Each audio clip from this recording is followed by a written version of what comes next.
Sunny, Yena Yedim. Kumawood TV Abba. Sunny, Yena Yedim. Sini Papa Ben, I will pay Biasha. Sunny, winner no baby. Kumawood TV. Sunny, Yena Yedim. Kumawood TV Abba. Sunny, Yena Yedim. Kumawood TV Abba. Sunny, Yena Yedim. Sini Papa Ben, I will pay Biasha. Sunny, winner no baby. Kumawood TV. Sunny, Yena Yedim. Kumawood TV Abba. Sunny, Yena Yedim. Kumawood TV Abba. Sunny, Yena Yedim. Sini Papa Ben, I will pay Biasha. Sunny, winner no baby. Kumawood TV. Sunny, Yena Yedim. Kumawood TV Abba. Sunny, Yena Yedim. Kumawood TV Abba. Sunny, Yena Yedim. Sini Papa Ben, I will pay Biasha. Sunny, winner no baby. Kumawood TV. Sunny, Yena Yedim. Kumawood TV Abba.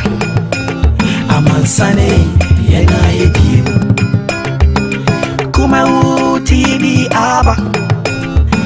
Sunny, Yena Yedim. Sini Papa Ben, I will pay Biasha. Sunny, winner no baby. Kumawood TV. Sunny, Yena Yedim.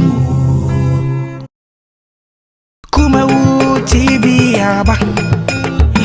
Sunny, Yena Yedim. Kumawood TV Abba. Sunny, Yena Yedim. Sini Papa Ben, I will pay Biasha. Sunny, winner no baby. Kumawood TV. Sunny, Yena Yedim. Kumawood TV Abba. Sunny, Yena Yedim. Kumawood TV Abba. Sunny, Yena Yedim. Sini Papa Ben, I will pay Biasha. Sunny, winner no baby. Right, I was here and the 7th day in the month of July 2021. This 7/7/21. And Chedian Pandaroma and they or they achaya yatrasi na inyamre etmi esinopimi din edit se Mike ha Kumawood TV o san live on Facebook Kumawood TV on YouTube Kumawood TV Facebook no o like it no wa share na manfo so enya bi ahwe se dem yer nda no messages no o de beba na yakenkan e de ama numbers no egu screen no ase fafa so bra WhatsApp afi so o de voice note so ba ebinyamre na afi no yatumi abo e de ama aha Kumawood TV jumadi no sinopia na yukiada midweek we once again edit se Mike na ase pa se wanyamre na o follow the show no na oni edi nkomo timi follow the show no every day Mondays to Friday na fi timi edi nkomo na ya transia na ensam no edonso enyamre yetimi edi hu nkomo what is information minister Kojo Ponkroma e da betu dwa ejire mu se omampani eyire ompenda danom eyire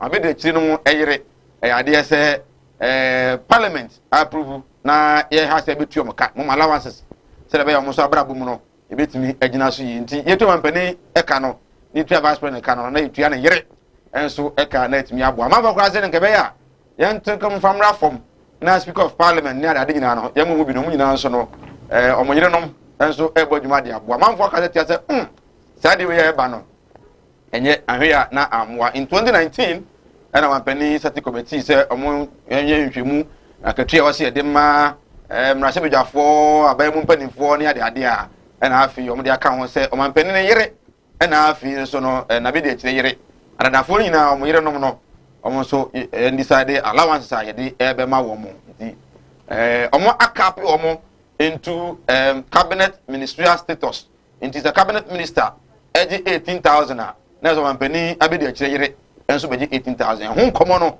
aye bibiri e wo man Ghana benyamre na yetumi edi $28 million any sika the finance minister Ken Ofurata e de atudwa se besin e kwakoje na e de abeto ashen V8 be 275 e de members of parliament ne bi mko ka se che men sabunsu any Haruna Dusumo ashen mu bibiri ana ne yesa akwakopa besin fie na bia na yakwakopa besin e de ato ashen e de amo mu cheke na yesa obi ano be almost 1 billion divided by 275 na yesa MPB ano be 1 billion Ghana 1 billion cedis na ye de mo so mo bankota ashen entumi enem eno so nkomo aye bebre e wo oman Ghana the happenings in the dra entwada akopim say the commission for inquiry the 3-member fact finding committee no e de report no ebetumi aba onum say na ye de 2 ene na your prempre assembly hall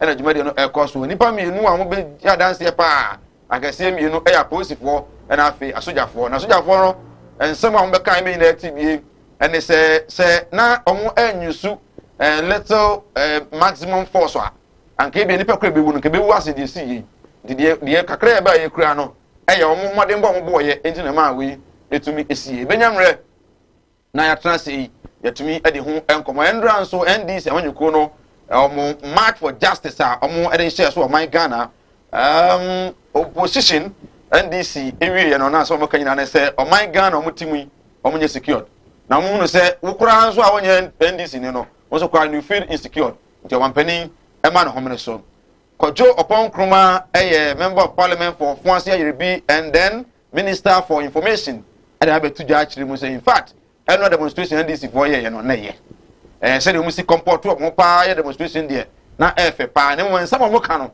na ento asomu honorable ya Boabia Samwa communication director the NPP the can say time in Ashanti region last year beto aba 2019-2020 ho ya bo obi to NDC regional officer wa makum no NDC for omo ye match bi ana nei manya that audacity say mo match for justice wase do mo ye no paso bia ni so na we nkosi aga Ghana for mamo fama adwe emfa emoma no so ehun enkomo ha benyamre na no so yetumi edi na eden na abeto ja say COVID-19 vaccines no na dey foforo kra eba na we see visa senya grokra on say delta variant no I don't know COVID-19 no the new trend attack no enti vaccines no say eba no Sputnik ene ya fi de ba ba nyina no foforo so eba say mid July yen sabeka na yetumi awo parliament approve 200 million World Bank loan saying konkoji na fi no yemfa fight COVID-19 and so ewo oman Ghana na at the committee funding sitting I course so Kumasi concern the Juradi no no and Justice Kingsley Kumson I recommend this say nkebeya say military for use live bullets at the expensive crowd in demonstrations name mobs attack na the emwa nka or recommend this say beya yenhwe nanka yenya plastic bullet and the bowa nku bere mo yemre kakra nanka etumi abwa eno so nkomo enso ewa Ghana web sabe bi na no bezo mu se Ghana for do say the jitum so man no asumdie mu 78.60% of Ghanaians ehunu se da bi omo mo ye sabe no ena ehunu se Ghana no asumdie ensheda eni hasa ye heda enyina na so sa in terms of asumdie mu benyamre na di nkomo better na the take the center stage of our discussion the NDC demonstration mo ye any adura issues matter than rising be di hon komo afi ye be hwe NAPCO mofra no na amrante ne maba mo ye NAPCO no kan se omo sna ban omo permanent jobs na afi nso no nso firi wa wonti bu hoden a na ombosome nan akatu yakam no wontu omka na atama ehye eno nso nkomo ebenyamre na yatumi adi afi mre bemu a ni abehwe omampani ayire omampani abedi akiri ayire amampani fo dada no omyire abedi akiri fo ayire no sika yade mo se allowance ne eno nso enyamre atumi adi honkomo aje chere manemra na enyamre enkenkan emfa emma yemfa sera emfa ma Kumawood Training Institute or skill training no nyame adan 17th na eba so Mala Muhammad Spiritual and Herbal Center o Kumawood TV Skafa Manta was spiritual and physical problems in no fabre no na ala mfa so emfa emwa o sanso na God's Way Casket Shop yen ko no wanya dia e canopies chairs ene casket awodo nyina no wose obi e wono akache Tawhid Orthopedic Clinic say yan kan chiro say ine yare ben ene ha wo madam Katri fa yare sabia kese ba ko a o Kumasi Body Junction bra na omuntumi enhwe na afa aseda enkoma our travel and logistics wose boso miensa o de jibe sama amakopi mu Dubai accommodation ene adwuma de ni na no a ena epe etumi ede amo once again aseda nko emfa mo meeting ade say Mike aha Kumawood TV onye mistake kura sa nwumre o de ato ha na o hwe yen faje chere bra ni nyamre emo ensan enkenkan emfa emame guests nei omaje pene ene omo esi nkonwa edi enkomo Evangelist Richard Pra former parliamentary candidate for the NDC here in Ishayes constituency and also a regional communication team member of the party Oha so and Isaac Bonsu municipal director Youth Employment Agency Atuma Nwabieja municipal so and also vying for okay, my mama in Canada hopeful NPP Ashanti Regional Youth Organizer. Inti senyame ya dom na next year NPP full bietum so region no wa ba so obedi region anim wo party no no be fa form sa ya dey say Isaac Bonsu wo so oye youth employment mu nyama hu de wa ye mabunu mahu kwa wode ma fa so say me du a muni ne ho dance ye mfa nko all the other constituencies na wa Ashanti region 44 na aka no so na afi no muntimi emfa ne nko na onkonko representing the youth wing I want people mu in Ashanti region ono so e wa ha nyamre na yetumi edi nkomaje chane manemra nyamre enkenkan entumi emfa mo kwa ba na afi ni ntwa ho nyi agbafo nka tomra ye ba de o ye de ato aso evangelist senior akwa ba ya enua boko de nyame adom me wonkwa ubisa boko a ensem pi nyame adom me wonkwa but hunamu ni asetena mu enye boko nanado ene naban wama ahokyere aba o man mu ahokyere I'm telling you petrol bua ye den wonim se eburo hu aye den eburo yes eburo ya me twe wadwe asiso planning for food and jobs eburo minim se eno no mudi be defend but what who told dokuna che won dokuna me topa na size na te say na told dokuna jae na 7 tanto papa be wadam for o told dokuna jae we jae djuma na mo so mo fa enti na wo told dokuna because of wadam for told dokuna sure wadam for told dokuna nti na wo told dokuna be bia me told pa no dey sanity senior o mai mo onim say aduane a ye di wa hapa ya buru aduane o eburo short eburo hu aye din e Ghana ha I'm telling you omo ehwe me ebedi adanse ye bie phone line na ombeka eburo hu aye din I'm telling you wow dokro bu aye din banku bu aye din koko bu aye din dokro ne bu aye din pa ye sa you know fante dokro no yes omo de ha na titire ho kakraka oba ko bi na ehye mu te se me ba Christine twede no obomu miensa no a wo de awose miensa ebi tumi fa ne sei eno anu no de bo abomu no ma wawie eno nti no ye eno nti ni yaba no and I'm sure say MPP for betie na supem they have 3 years 6 months to fix this nation. Well Ike akwa yeah me that's it atumate saying atwa be jaboko aboko radio meburu no obi ahụ ye de Nyankopon gusu sia meburu na watwa be jana Ghana me There say na MPP mu so te say. Radio dum MPP mu so boko Ashanti region edi kan mem chia chairman utumi Ashanti region chairman. Afi MPP penyin for Wasanti mante mu na. Inim se sabe penyin for ni bigina kono ye te se obi te Yura Sampan. Honorable Sampan. Ono so pe. Ebe ye ni. Nyameti ya me so fe ebe ye ni wasi nyamene hene. Nyameti minti. Na the about the bia ya me can say MPP we have the men. So when it comes to some things like this, ya na ending. Emma obi bia to me won nsem say onkoyi nipa baako. Aye say wo ade ma ne boro so. Ana so wa enema bia ope na say ka say koyi mu baako a. Ope pa ya na ending. Isan say we have the competent men, the competent people for to steer various affairs. And Diana a yedim will be a to me shedding them say, obitimi a pinpoint in Waiba. Okay. Omo Mukono, me ha meninka, say, you are or says we are you are some time, or a very capable. Sansona, many opinion, and ask my contact and you can come and say very capable for the job. Happy Corinth, also manka, among Quane, and penny for who will be Mudu going and a any more she say Jumedi never show me some one meet me di ama Ashanti mine any Kumasi na. Okay.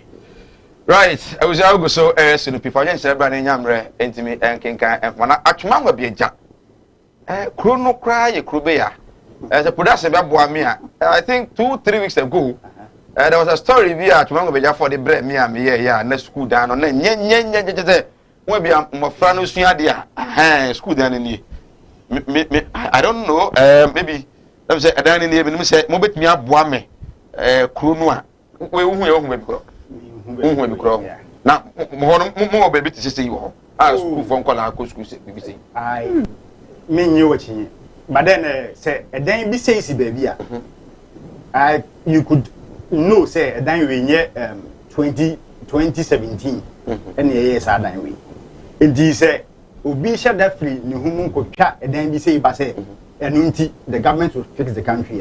Now, that's what you say. And then we in 2017, and like I said, we are not over far. I've been your nana, and I didn't miss you. But if I want to buy, there are other projects I and then you acquire when Send Kao Quack chat, and then be a TCC. Not what projects I hold the war. I buy any buyers, why you know. Then Quarry Cordian and Swaka, then we compare. Time one.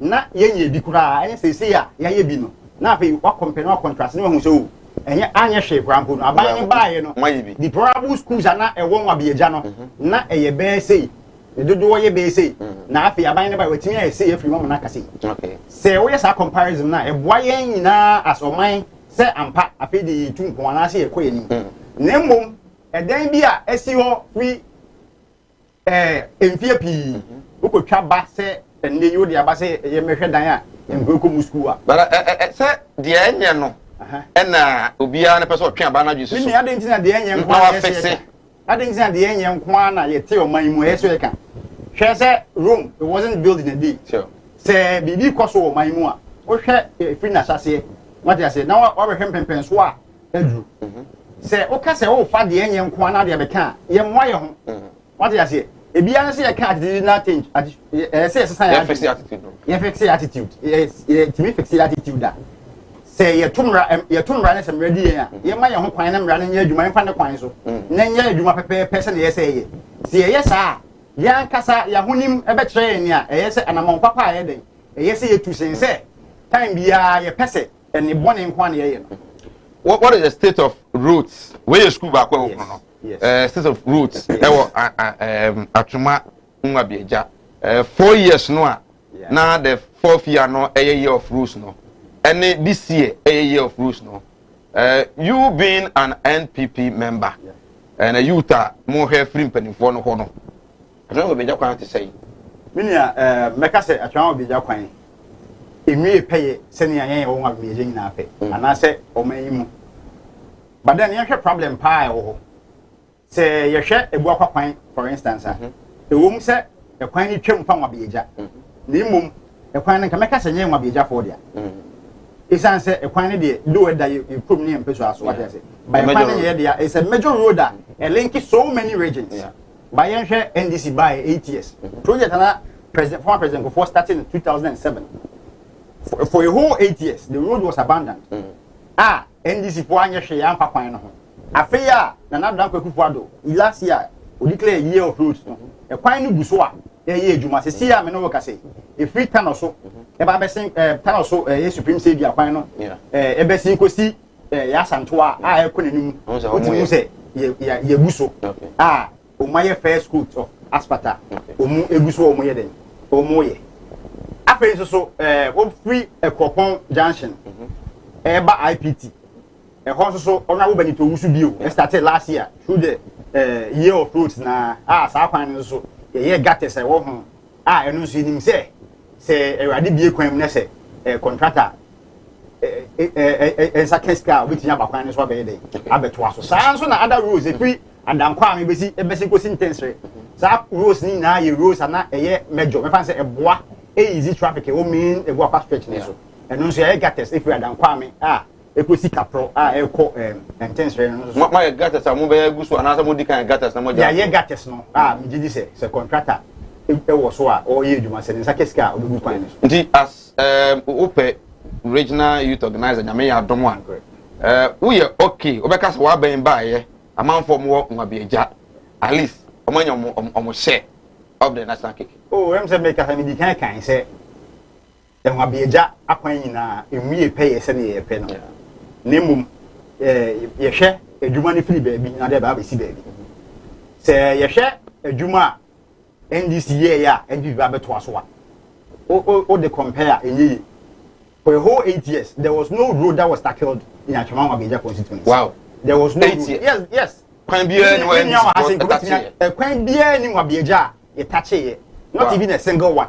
Not even a single one. Not this year. Yes, now that time na district Igbo ma ye Obama. Okay. Yes, and that's how be dia Obama be DC for 8 years continuous, no break.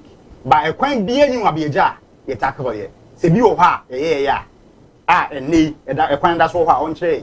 And one speed ram say for the men can say if we surpass it e be sin kosi en carry they say e kwan no e be pem ne e kwan ni na say Mwere honna to be kidnapper the wife no wono I think that area I believe me the car kofa o nyame nko a nka be kotito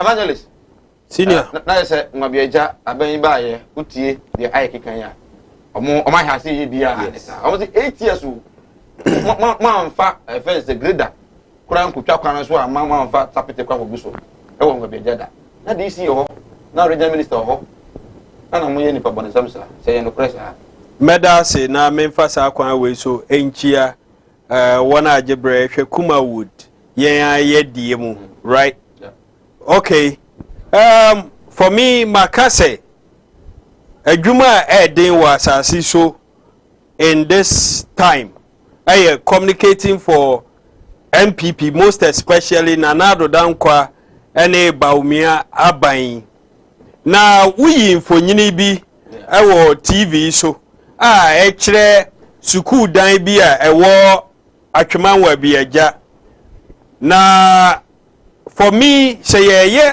politics I'm the kind mepe say nka mesha mu enkran say wherever you find such things ekwan na enye hospital bi na aka nram school na enye those things no muntwa mumfa mbekire na ye wie a de ye begi atum ye koho akohwe na ye tuhu anamo na ye fixe na akoye before and after NDC was so many of such projects ye beye ne ye betumi e de yensa appoint yakoba bia minim se minua or obey ye no ho a lot of good say in all sincerity obeka kire baby o free say NDC ye we nesa yen ye pemo MPP enunti na motoma ye bae ya beye we ya bedobo ye de bia beka de NDC yen but for to say 8 years NDC anya hwe wanga sama anya hwe me busa specifically on roads and I say on roads there NDC mam nya ba kokra o atwa Nwabiaja he's been untruthful. You have an evidence to what? to discredit him on what he said. Yes, you could see. Okay. Chairman, you are grown as how may ye rough. Evangelist, mommy. Evangelist, continue. Anunti may ye send a message. I'm hoping, sir, and yes, sir, we could break a meko for Marco Meka and Marco Yea Diaba. They are green book, no? Oh, senior. I'm asking, is that a green book? Nyabotre. Send me the bar. Say a blue book. Say a red book. Who be who? Okay. Good. I'm more opportunity, no. Now, you could break, bra. You are from Cato. Minkasa na uko breaki. Evangelist with the pra. Say my acquire on my what longer be 8 years. Good. In office. Now, let me you go so. Edi ko waje chan wanemra. Inyamre enkenka. My enya boy from Cato my bar. They were to us. Animudia me manfo ni bintina mo ne yira ebinu be from ho se me yo ma asofo nso no manya ma asorema akom obi o ho amene wo kasa stroke a chino wa ya stroke no enko malam se bra ya adwuma memene da okay kosie da ejuoda ebenada okuoda yawada efieda ana menya adwuma na fieda wo beto me ya wo so me hwaw because nipa ana wo homeda nyankopon eni homeda okay akwala na wawo no akwala na nya 10 years eko 50 years on nanteda oda fom obi so ho wawo akwala na no isonsuo obi so ho so wawo akwala no de ye ya fe no kon no ya na echi na da so ebia na ne techere ma fe na ne tini emo ye kete oh ha no chine techere ma te se abo wo no malam se nkasa fa na bra ebi so ho so amene wo kasa o se ne ba no ono matramadol wi jot sabe ko ke baby ni nyina onom wasa glue ankasa nkra no wasa twi glue ka ho mene wo kasa wo ba bi na wono ne kodaye afede ye obe ma no kwati na twa wura mu a ase eya dan te se achichide eti malam se wo de abra oba bi ho na wode no aye den onu be ma hia pa na nsuo ni nyina saba ba bonten enti eno ntina ma onyem ana no wo ba me kire wo kwan no wo be hunu say ebeye mremremre okay wo ba nyim easily piaw so ho adwuru ene danta da bibo ano Mala Muhammad Spiritual Herbal Center ebena da bia 7 to 9 p.m. ene ni hia Kumawood TV na yenya mre enwura sunsumu ena osuko na ohaw eda oso no mala mohwe na onyi emfiri ho emfa emawo etwere yare bia edam usika ena ayira na wohwe ojapade bi na obi enam kwa bi so age afiri onsam utu gold ena opese onya emwa anase ebia kontuo enema ayeden amawo oba no odaso jonso anase akontuo enema ayeden amawa bra Mala Muhammad Spiritual Herbal Center na kache kwaw atibie tienie kwaw atibie Eastern Region eho ena malam wo esikafo amantem wo de odu kwaw a wo so kwaw atibie uduru ho bebe pa wo yira kora no a busa Unity FM ana wo be frɛ 0246 647 247 0246 647 247 eya tie bi na entumi emwa piaw and yarwa wodo ben na agi ni padua no aboso yare bi ti se eni yare akoma yare wadumu ato wontimi ndidi oba ne barima wontimi nwo me kanfo tahwid naturopathic clinic adodo na efreye Madam Katri clinic di amawo Madam Katri clinic enam homeopathy naturopathy so betu yare nyina efri ho ye ne kofa bae de Madam Katri tonic aba adwaman so eboa siesie ni padua no ni titiw e de ma emma wonoma won fichiko ensisi so yie sa wono Madam Katri tonic eboa ema woni padua no enyini yie na aboa ma wo fichiko so aye kama ye won fidie wa waso a ye de aba adwaman so a ye de hwehwe di padua ni mu eyi yarwa hodo ahintani nyina edi Katri clinic ewo Kumase Asante Mantembu adi ne yewo Madam Katri clinic yarwe nyina last time FD ya hwehwe sei dwadi ka to yi mu agi atum se eye well all pia obusia say iflimu why the den it is slower wina fa kokko wifim na se dia wa wonu tua wo fa ni se no mo aye den ma menti wule wina na wo yere na mfa nkonkoye diguma na ma why mesrewa ebusa yenko Kumasi munko Kumasi Martin Luther oh na it's been a long time oh yeah me say minia obra kwantu ya o semina na ma ya nka twene ni ahwedan yo ne busu pani asoma me semina me pada o Kumasi akamara na me say ya chini ye nya daka yi Nansani mo na mo that's why wo hia me de we need problem kra wo beje di say me free Dubai bedru Ghana ana me na na confident wo to na na mo ansia do ne je yi ni problem so e wo abre me ni kapre odu obi na kire me go straight casket shop e wo Kumasi labor haya me ko ho no ma anu mo sa ni me yes kan hye ye o wo de bi ntwa no misika ye di ma me se me papa no iswa abensu ye se me ambulance na me sam fe de be da no enka ambulance any de be down omu ye ambulance service into any problem kra any na ye here ni say u benya sika kakra bi di ato ase you know say Kumasi stay by plan o ye kwena mo kwatira o some Cosway casket shop here ye wona ka mebere te say de mo hu nyina Cosway casket shop ye wo Kumasi in front of New Town ye di labor office na ben Cosway casket shop we are the dealers in quality local and foreign caskets. Job training.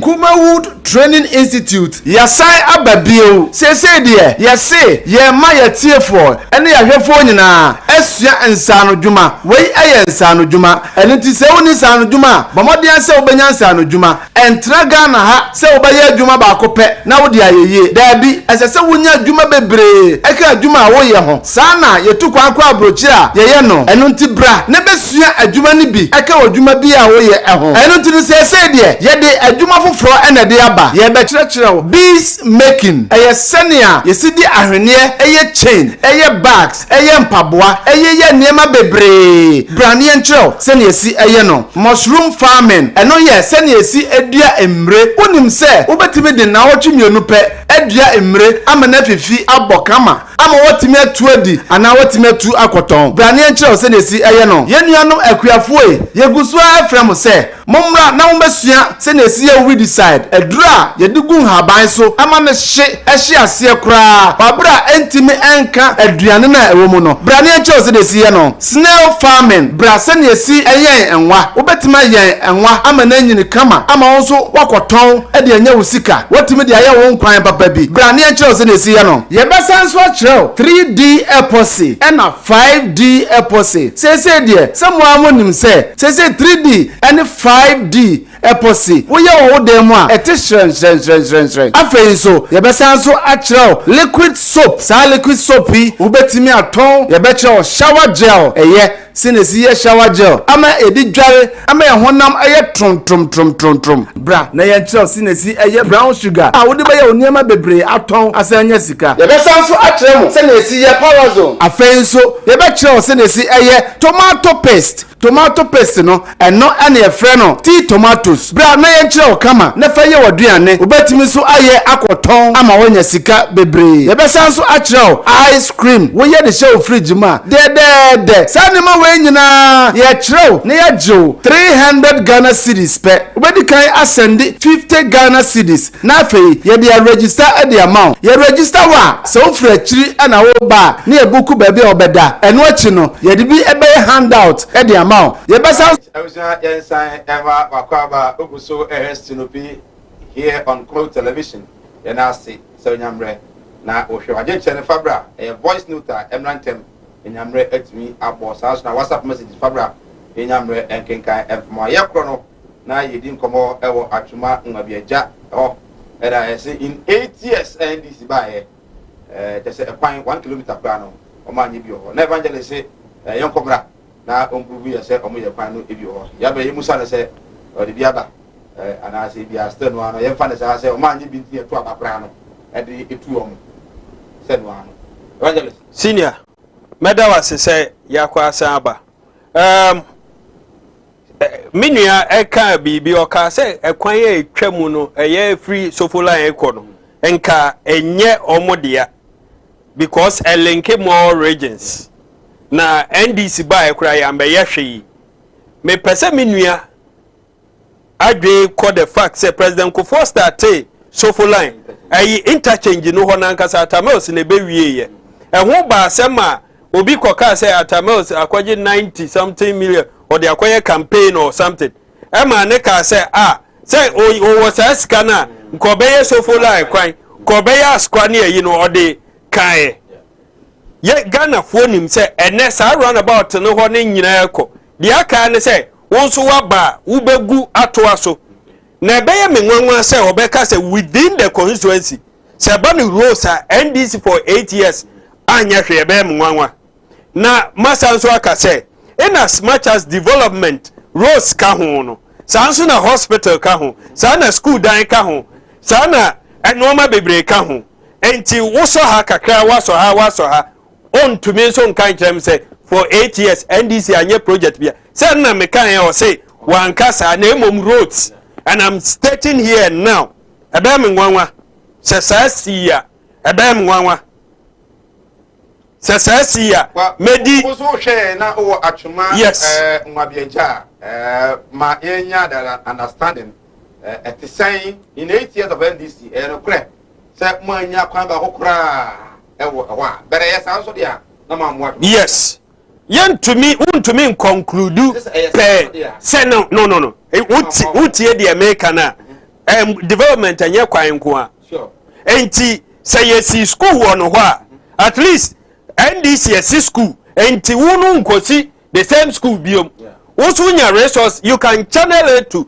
roads sanso na obi so ba e be a hospital. This is how nations develop. Not Ghana kwan na mo bon to aka wa so mo yedo no ano. No be that for no in 8 years no mo nya bi kura do no ano. O mo nya bi kura. Say no ono free ho. Say 8 years NDC anya bi. I'm doing my checks. Me ngina ha embelde me you on that. But minim say me nua betumi aka say NDC ye we in all fairness. But yenso ye we. Ebi okro mo sha say me pese ya me ma ho odin pi enkwa atwema me firi nhia so enti me so se obema mba 2 minutes ameka nhia so asem okay so ye din kai wo hwe nhia so ayeti I'm happy say nhia so plays host to many media platforms but mu media for no mu nhia so no mu ni nhia so ndi ni ye hwe school dan a wo kotwa ye say we kro mu school dan ebi mpo e ho no ko school nka baby a wadri e wo so okosi Adebua community no ananya ho na uko school. Okay, I'll pardon you.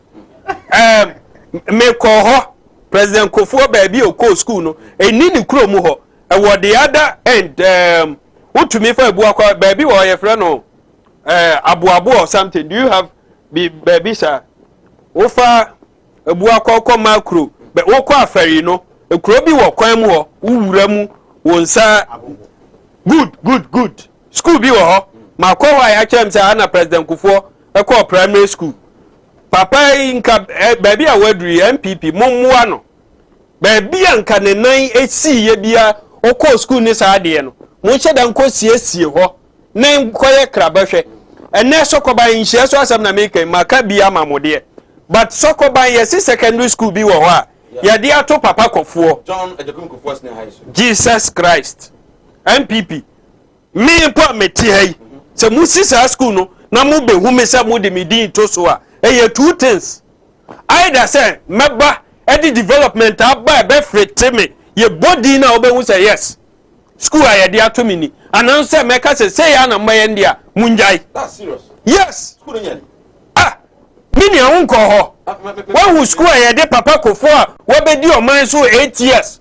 ne penso ye hunu keka soja kunkum te say de ye hu andana na adui yes school dia to na no mini e bia hu e ma membo mu nkyiraw school na e wo na ye make school boys and girls they have only one bath house and member no kodware wo community center e wo krom wo veranda so it's either so be dware ahomache anana adwo na amani bi say what edem akrampo eso e bi dware wo abonten na baby omuja omunan they go into the community. I'm telling you. Mumpa headmaster from Pom Boatima me. Mumpa mame pa. One the headmaster for John Ejokuko Force in high school. Say school from Kwala, school there, the Atom and Penina Dano. School from Kwala and my one Jarawa one thing. That is serious. I mean, besides a day school, it's boarding. What they want power, and we're here met to me, and work on no one so work. Samre, Wobakono, and Tiana Mabani in Asunsua, or Monam Wood Village, Kwano, Adeba. In Swani school, you see, I'm not saying this because me and this in say a year to say, infantaman, infant, or a prempe, or wasa. And one share so, yet debate 2 years. Help me, Nami MPP, me toma papa kofo on the 2 we say no nana duntina me free MPP. And I'm very proud everywhere, I will never hide it. Inti, Saba papa kofo near the BB batani anani di batanwa. It must be up to a certain standard. Ye mano dachi. Me sanso akoso no. Rome was not built in a day. Senior ye kasa adebia di twitwa ye hu. Obi ani ho oye bibi a on plan. His Excellency John Dramani Mahama e-blocks o sisi ye. Et say unhu bi. Unfa wani unhu bi. That is how nations develop. Mahama si school fe when you say even though I say a day school no and now what numbers na eba na day no kwantu me mmoa enti yanya no boarding wa be si minim kumawu me bo kumawu me nuanya abotre sa woto obu a ebebo aye nyina enti min ko adobelura mukosi day school say Mike adobelura so no bi amen say Mike what you say ka kire me nua say agro we metumi edibia on kan word wo dem ha okay first because now enti ya nya abotre bi wo ha pen ne paper churo ana woni mu churo de me pese me ka wo nhia so ne say yete say omo roads omo kan nhia so ye nye nanado ankamu hu asphalt and I felt very insulted nhia so ehu asphalt during Chairman Rollins and a year asphalt won nhia nyina na de MPP re asphalting just asphalt no ho baby wo ho after 30 years Rollins here no ebehia say ube maintain asphalt omo asphalt valley metumi aka south wo share Friends Gardens wo da Kodwom Junction Atinga Junction wo de fa nhia so anyina mochi ha ne ade anyina baby wo ho ansuo toye no eyi kwan ne te se mu ase ahye ena eyi kwan ne saa ye pempuntu o wo Atinga Junction ha ya mo wo amuna abede da kwan mu ho. This is a road that did 32 years and tis a waba now now maintain a good but Atinga Junction problems a 100 also. One, ye hear traffic lights. Okay. 2, amunana abede da hono ye bet to me abe sili anajo endra me frahojo koda aban de me hu yanse me duru Atinga to bi hia me direct unim de entia amuna bi da ho avoid accident bebre na esi wa Atinga Junction enti mesre enu nti ne to abanu maamo ye tua to won so de maamo ye hu problem ne ye ka mamu mbeku yen se ne amaku kaka no mumbe ye na mufanje mudin sana amanyosem amamuo ye no. Right, I was also live on Kumawood TV. We are trying to say you call John Ejokuko Force High School. Na yakunya the clarification allegation kese na evangelist allergy to the school say school no battles kitikiti bi a man dware wa bonten a man no so dware wo Sokoban community center and who no say school e dey ato bampani dada pa de said ye kono ntwa yi ye go modern na ye headmaster no so e dey come adnya the best or the better understanding of that issue but yengwemu our NDC demonstration omo ye ndra any matters are rising they are linking to address it to say evangelist mo na demonstration yes the issue of the Mujina so demonstration man from Abaso say in fact it was a very peaceful demonstration although COVID no mutimi di protocols no so but any day any part of the world we just same kakra most of mine as nim obia no enye safe e o mine mo na afi yen hwe the course no so wo twa say they two enra na akoye regional minister say your tutu na nkasa na de munya hu no omuguso omo ve your tutu na nkasa omo enya hu and then the issue of nei the military high command ebaye na Brigadier General Joseph Apo can say omukra boy pa anya sankripa mo obewu nti tutu na ekoye no community no mututu na omusoso no tutu nti omukra no anse with the situation no a gari na keripe bewu na nka enye the founders mukra mu can say and we kra no a we yenkusiaga best I so dey na ebia mo stands they say why do you say that yo medasi na menti we free ho wo ye se wo free headmaster no enka under NDC John Mahama Professor Melsanka eye nka obekasa but under this government so wo ye ne sa wo de nato asemu enti wan kasa suma onkrofo wopa me ameko metwa school ho nyina me ye video me I'm saying it here na me de amamo se bia mo onkrofo no so besura eye ye be ye ama ye nyina ye de beji animonyam March for Justice ni twi kasem no chese ye nante ama justice here then mean to me in fact periyo okay good adedi eno na ye hwehwe na ne ntia ensem bebre na abobwa bedru sa mpempensuo yi na demonstration the process of democracy ho so obi tu anamo bi na wani nje ho a ebi wo ho a wobetumi atworo krata wobetumi aye course ne ade eduru ba bi a wotumu se nipa no asodi bi ba na kwan mu a wotumi tesi edwam emra kwan so nyesa wo de kosai no ma enti mebo Pablo Opare Ado NDC youth commander ye general me bona baso the way to me organize a coordinate here once Pablo ye lawyer initially ye indicate say ye be call work a demonstration no police 4 years say omo be ye omo no ma no e actual krata de e ko tu mrabi Pablo be kire omo say am say nipa o kire sa de no e ba no mra onim anything o shutu ni nyina de omo ko tu ye e bi kura omo 419 omo ye no 49 ni ade o dismantle ni nyina e kire no police for na na buy say momra ye ntena se mo work no mo se mboko e be ye ye bie kwan no we have opened the gateway unim say mrante bi fix the country ye omadwen so mboko omo de na chew ama aban kura de omo akogina court so ma omo nye aban no ya to aba ma no omo obi anya demonstration Ghana ha obi ani wa demonstration China na rodan kwa Kufuado na Ghana for nim say ono de oba obey different but oba ye no ade odi D Rollins ade odi D Mills ade odi D Mahama no ono de wa hu say twatwatre bia esuro ayayana on de ompe but enra NDC ne Ghana fu a Ghana da o makoma so no mu hu say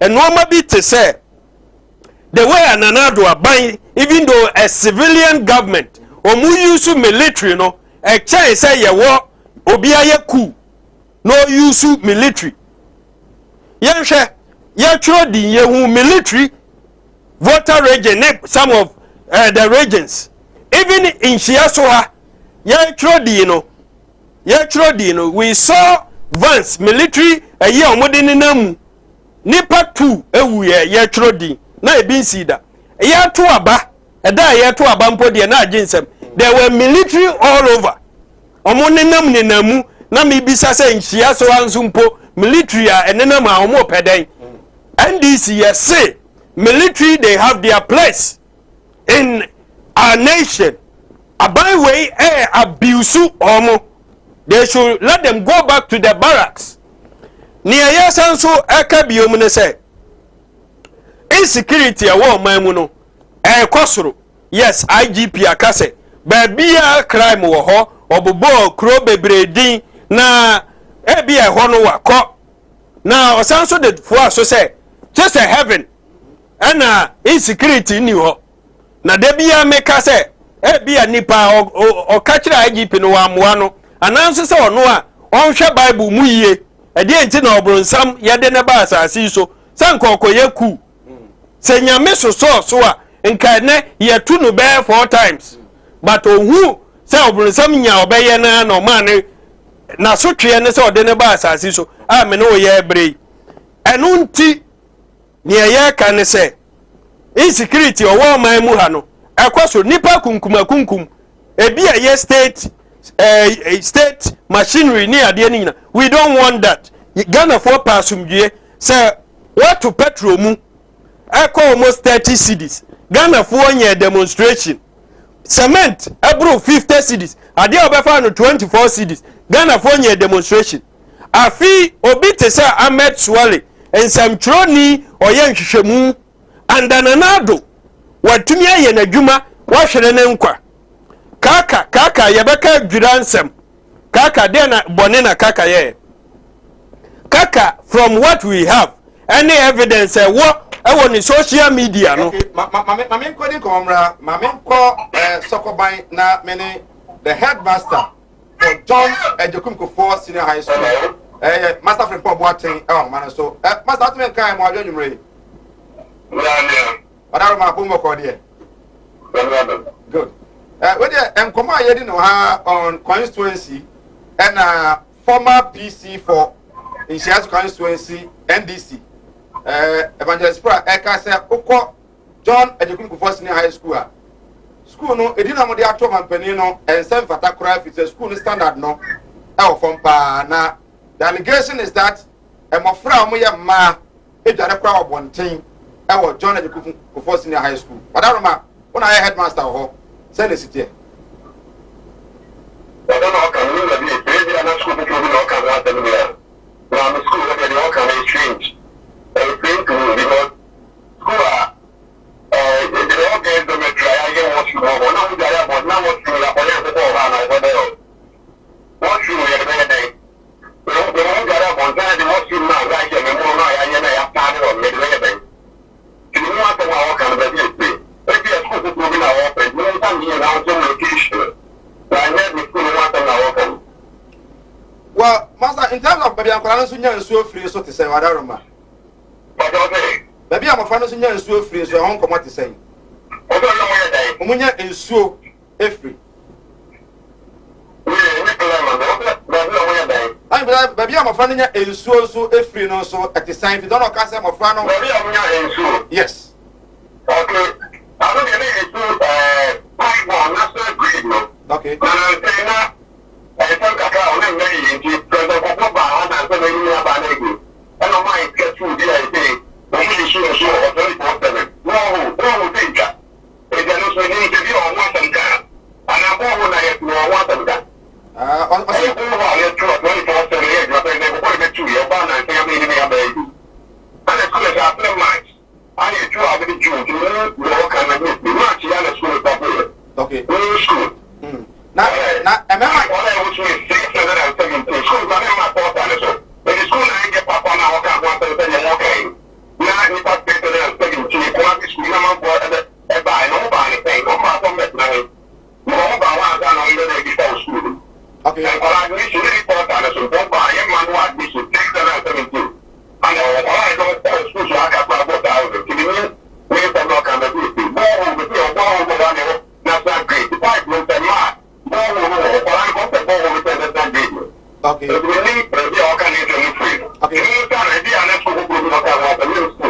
Was it school one there by boy? No, I can't say, and then man also a jare our community center.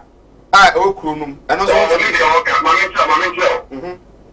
but they are going to be done.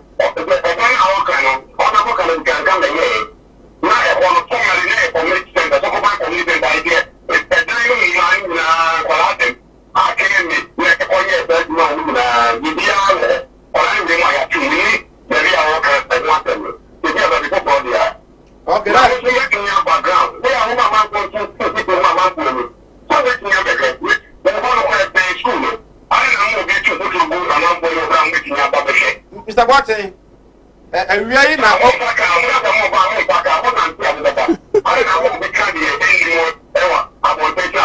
Mr. Watson, Mr. Watson, Evangelist with the Pride is on the show, and they will be channel and an orchestra. So, I better say, yeah, for nay. Now, you won't say the city and send a TV to an amount by above. You said, you already know. If you are not, Oka you are on to it. You want to catch a mambo you. That's some now can you get it. Maybe I just put it more than I walk. I think school more than I walk. Okay. Now I say a member there omo about the house no. I community. I compound house. Everyone say you are to learn. And now to the parents of the to the walk and want to be here. You location corner walk to okay. Now person come be what aroma for your mind. Hello. Now person will make statement be and I me cut you for one to me. I say I am putting anything I did to tell. My friend here, we can want 24 years. You can't tell me that by my old school ski, I'm going to take it. Some way, one night, you'll go to treat that here. No matter, oh, one night, you have a grandma. Not so back as you go to learn what you are. That's a walk on the phone. And then we are near you. And if you have the school area, you might do that, you don't know what I can do with that. Walk. Right. Okay. And all that, I will go to any level to get you. Previous to go to the Gina or that, or by the Sierra, I have to nothing. And it's what I have, but I'll never pay this copy. You don't know how can I we need a bit now. Okay. We need a bit now. Many some of the ground that I have never been more than criminalized. We didn't have come over brown with me and the other two. Okay. Okay. Was I make statement be say school now they are talking about for no en guasie man fi say school no ne standard no na benada ko for ne standard no am say difference no so far.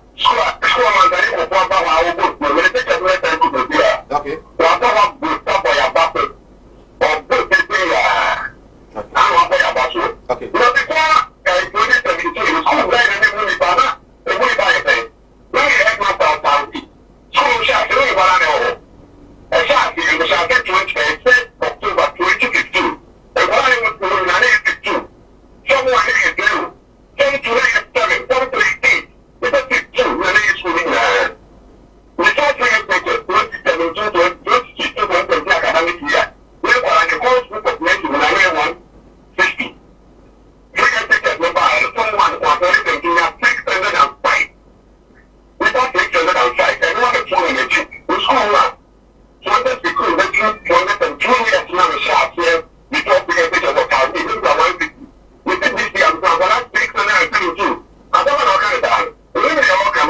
Okay.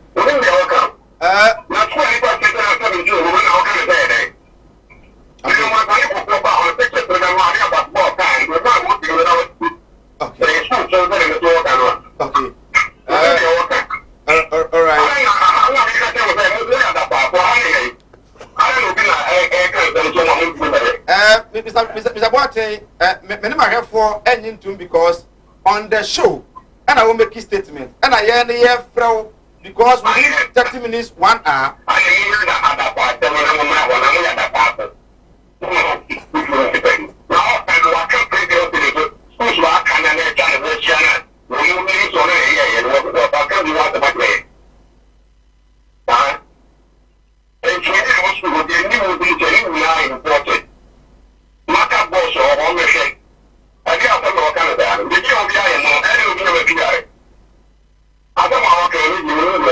Okay. Right. As I want to say, okay. As the nurse say, what dear, so everyone right. The headmaster, John at the Kunko Force near school, Frimpong Watson, and Martin and Kana say, yes, you might need to it drew ya now quickly. Na yetu wana more but I mean the other headmaster mum ebufu yen say evangelist Ekanwano ya mananko no china ya betina aba beka I think so bi ofi o bia no so go back agree with the headmaster said ya frɛ no ana say nanka yenya nto na e bia 2 days time yen ko hema meka so I will not accept that for him to say ya kwadwefo fi say na wasan ke ba behwe we didn't know he was coming to say this. The best we can do is to call you as we have done, for you to respond to the issues and clarify issues. So at certain times, Monty I say, well, headmaster Martin and Kano, your kind of say, and then a good to a new school crowd say, you know, you can go school here, and then you have one, I'm bending up about one, I'm putting some Good. Eddie Amasa and you had your mom. Good. Medasi say Mike. Medasi. Papa no ye penyini. Mediani die ni obuo be ma no. O se me ye dapafo, o se wa to o ye dapafo. You see, school no me te sokoban.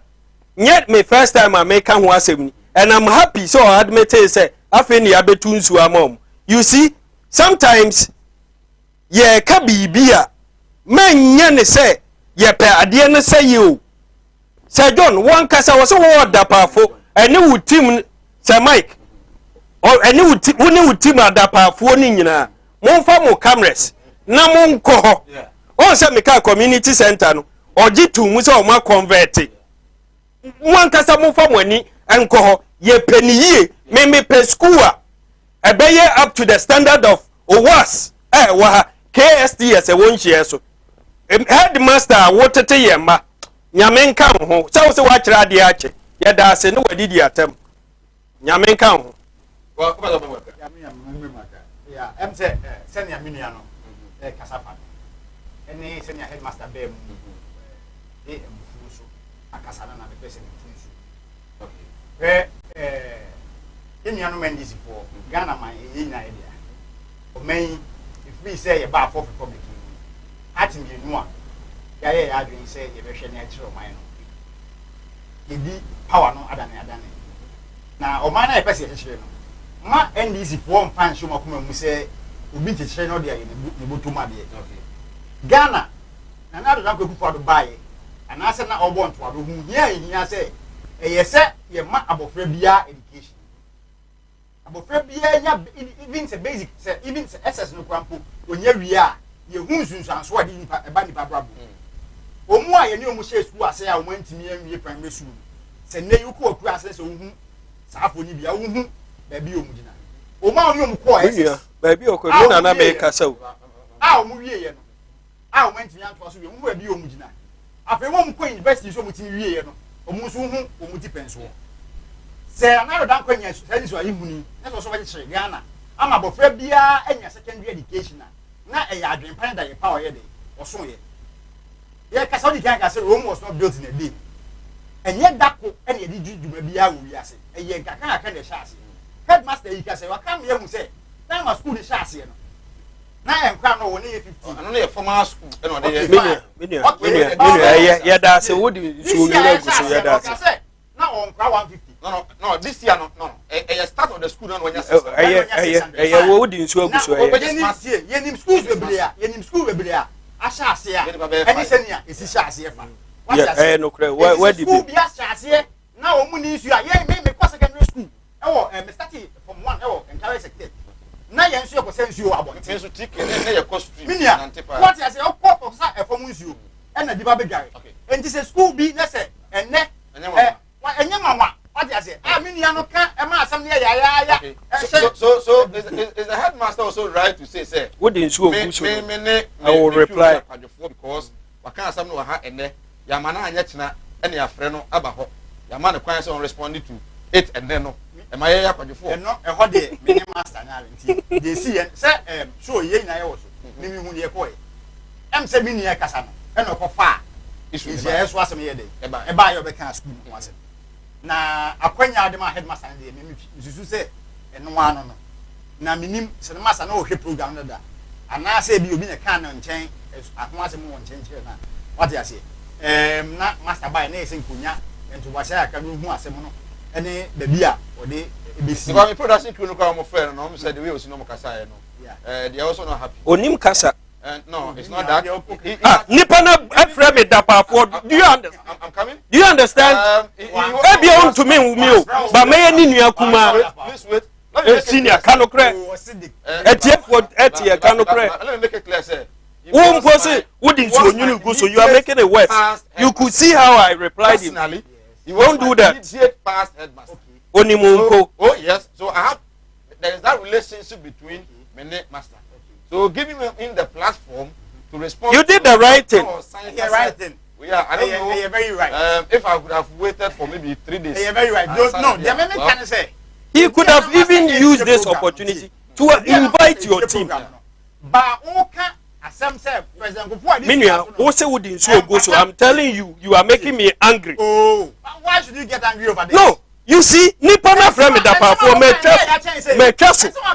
Ebine say. School at the Atoma Penny, school in San Pata, school no, a Manti or school or community center, and my Jano Bonte, who can say as a penny will be the school no one. In this answer, I beton Akumem, and as I come between him. You see, Minia, Minia, school, what would you make? Yeah, a consolation of Zikania, into an appointment on your manner. So, well, you are making the case. I know him, he's an old man. And I have so much respect for the elderly. But you, a young man, what do you say? You are even making political capital out of it.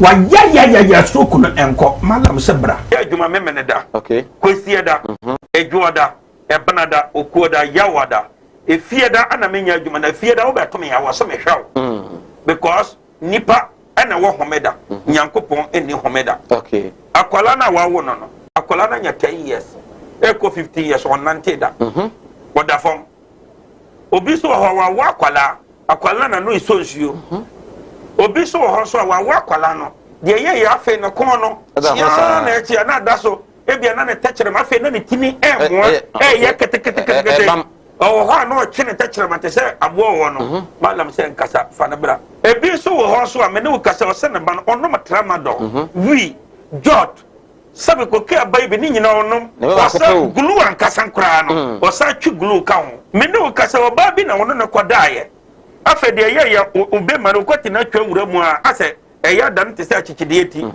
malam se wodi abra oba bi o ho na wode no aye den onu be ma hia pa na nsuo ni nyina saba bonten enti eno ntina ma onyem eno no wo ba me kire wo kwan no wo be hu na se ebeye mremremre okay wo ba nyim easily piaw so ho adwiru ene danta de bibo ano Mala Muhammad Spiritual Herbal Center. Ebnada bia 7 to 9 p.m. And then here, Kumawood TV. Na yenyamre enwura sunsumu eno suko na o how eda oso no Mala mohwe na onyi emfiri o emfa emawo. Etwere yare bia edam usika na ayira na wohwe. Ojapade bi na obi enam kwa bi so age afiri onsam. Utu gold na opese onya emwa. Ana se ebia kontuo enema ayedin amawo. Oba no odaso jonso ana se akontuo ene mo ayedin amawa. Bra Mala Muhammad Spiritual Herbal Center na kache kwa atibie tieniye kwa atibie Eastern Region eho ena Mala mo esikafo amantem wo de odu kwawu a wo so kwawu atibie uduru ho bebe pa wo yira kora no a busa Unity FM ana wo be frɛ 0246 647 247 0246 647 247 eya tie bi na entumi emwa piaw And Yarwa do obey and a genie pegiano abosso. Yarebi to say, and Yarie, Akumayare, Wadumwatsu, Wuntimin Didi, Obani Berima Wuntimin war. May comfort a read naturopathic clinic at Dudona Efraye, Madame Catri Clinic Diamau, Madame Catri Clinic Enam Homeopathy, Naturopathy Subetu Yarenina Efriho. Yane Kofabaye, de Madame Catri Tonic a Beja so. A bois yes, ni pegiano, ni teach you edema and ma one man will feature call NCC ye. So one no Madame Catri Tonica, a bow, Emma Winnie Pegiano, any year now. Wama ufichi konso aye kama ye won fidie wa waswa ye de be adwaman so ye de hwehwe di pagye mu eyi ya ro hodo ahintani nyina edi Catherine Clinic ewo Kumase Asante Mantembu adi ne yewo Madam Catherine Clinic ya re nyina last time FD ya hwehwe sei dwadi ka to yi mu age atum se eye well awolpia obusia ye say ifiri mu mo ye den it be slower Wina fakoko wi na se dia wa wonu tua wo fa se no mo ma ye dena ma menti wo de wina na wo yere na mfa nkonko ye digma na ma no wai so wa ebusa yenko Kumase munko Kumase Martin Luther oh it's been a long time oh yeah Missy Minia, obra kwantu ya wo. Semina na ma ya nke twene ni ahwedan yo. Ne busu ya fani asoma me. Semina me pada ka do ma si akamara. Na me so ya chini. Ye nya da ka yi. Nansani mo na wada so a. Mo hia me de woni problem kra. Wo beje di se me free Dubai beduru Ghana. Ana me na na kabedantwi. Wo to na na no ansia do. Ne je yi ne bo me so. E wa bre de me ni kapre. Odu obi na kire me Goldsmith casket shop. Ah e wo Kumasi labor hire. Me ko ho no ma. Anu musa ne me yes kan hye yo. Wo de bi ntwa no. Misika ya di ma me se me famra no. Ni swa abezu ya se me ambulance. Na me sam pe de be da no enka ambulance. Ani de be da ho. Omu ya ambulance service. Into ni problem kra. Ani na. Ye here ni se ubenya sika kakra bi di ato ase. You know say Kumasi stay by plan no. Ye kwena mko kira wo. Some Goldsmith casket shop here. Ye wona ka me bere. Te se de mu hu ni na. Goldsmith casket shop. Ye wo Kumasi in front of New Town. Ye di labor office na ben. Goldsmith casket shop ana. We are the dealers in quality local and foreign caskets.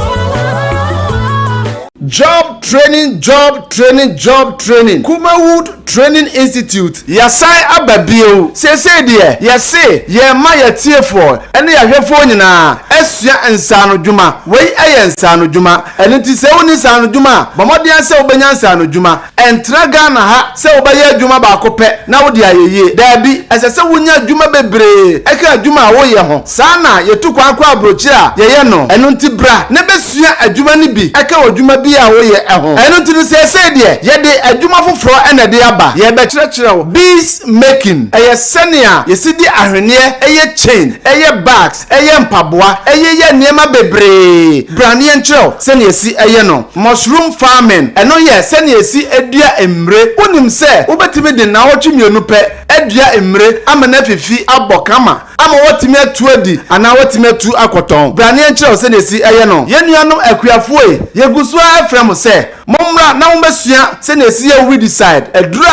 ye digun haban so ama me hye ase kra babra entimi enka aduane na ewo mu no brane che ose de siye no snail farming bra se ne si eyen enwa obetima yen enwa ama na nyini kama ama wonso wakoton e de anya wusika wotimi de aye won kwan papa bi brane che ose de siye no ye besa nso akyerɛw 3D epoxy and 5D epoxy se de samu amonim se 3D and 5D epoxy wo ye wo dem a etishren afei so ye besa nso akyerɛw liquid soap sa liquid soap yi ubetimi aton ye bekyerɛw shower gel eye sinesi ye shower gel ama edi dware ama ye honam eye trom bra na ye kyerɛw sinesi eye brown sugar a wode be ye oniema bebre aton asanya sika ye besa nso akyerɛw mo sinesi ye powerzo afei so ye bekyerɛw sinesi eye tomato paste no eno ane ye frɛ no tea tomatoes bra na ye kyerɛw kama na fa ye waduane ubetimi so aye akoton ama wonya sika bebre ye besa nso akyerɛw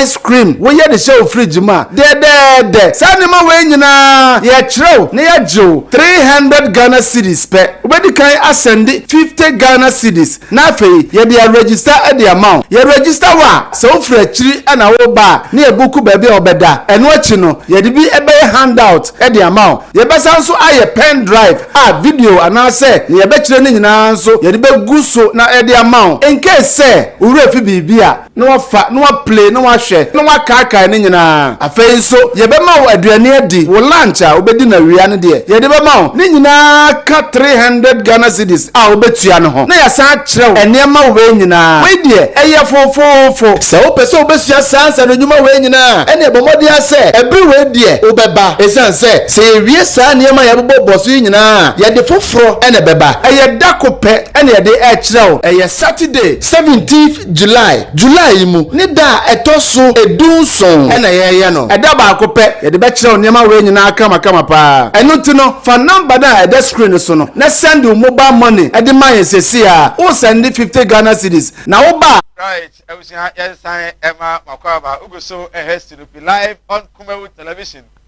thing once again Eddie say Mike yanasi so uguso a o he waje nche fabra ni nyamre enkenkan fuma WhatsApp message and afi voice note manem rantem ayintimi emo emfa emamo ye be kono Now, I think the twist of the whole topics are they're discussing. You know, and they say, I can be a jassem or MPP.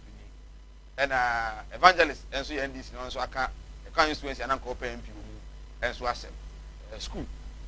And I got to see so my penny that I don't know for school. Why you know?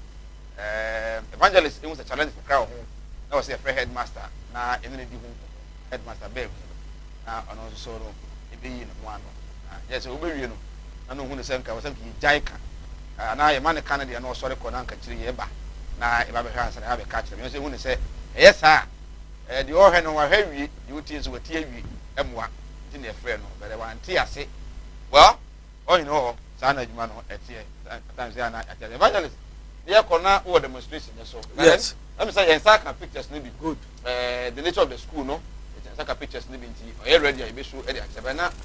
What are you on demonstration? Now, over a drag, and I don't know, a drag and good. And Madam was in name of Juma Pa, Moye, Media may mebo my basso, Nina, and ye money epe, and yan say ye. I didn't know you were coming to talk about. No, send me because the Ike can, and I also yes, and I also touch you on. Yes, Ike to make her say a constituency for 8 years, a quine and yebi, because me mean honinti may pay information, but baby, I may want me to say, or how be what I make her in Chiaso Quine, sports. And I may bar school no so dear or the pictures in Abba. I've not been fair to the NDC because I failed to call anybody from Kumawood. Oh yeah. Why did I call the headmaster? I say me master opportunity. Yes. My mom wants to air Christian. Me support. Called me support. Somebody from Kumawood. Okay. Me support. Me. And we put that in team. Yes, I confirm say indeed. NDC by no man you can be out. Yes. So, I will not grudge with you. To ask mommy. Senior. Dear make the insecurity in Ghana. Yeah. A year a jura. So adia me ya headmaster abedi matem say me ameti me yeda paafo no. A me sirenya me hira mano. Anu bi na kaka na oye no wa jura. Ekwan na asai na watwa baabi ansuo ayiri na watwa nchia so akrampo nsu yiri efa ye na say nsuo efa ye wa hai obo asori bi kura di ma me ne wo edi hu nkomo ne ade. This is how ye be ma man no akwa animu uhu how bi a no waka kaka ye sa no ma we nyina ye minim kaka personal ye minim say na ye ku kaka ehwehwemu ekoso. And I'm so my rantia word dry say or mobile demonstration. Demonstration no a da more yen or yen who says soldier for any police for alcohol. A tutu ebemu nipa mienu and so akakaka home and 9 any a chile a prepra. Ye can say 16-year-old boy be ye can a 9 ain't you almost did them or Ghana Hano or more population no.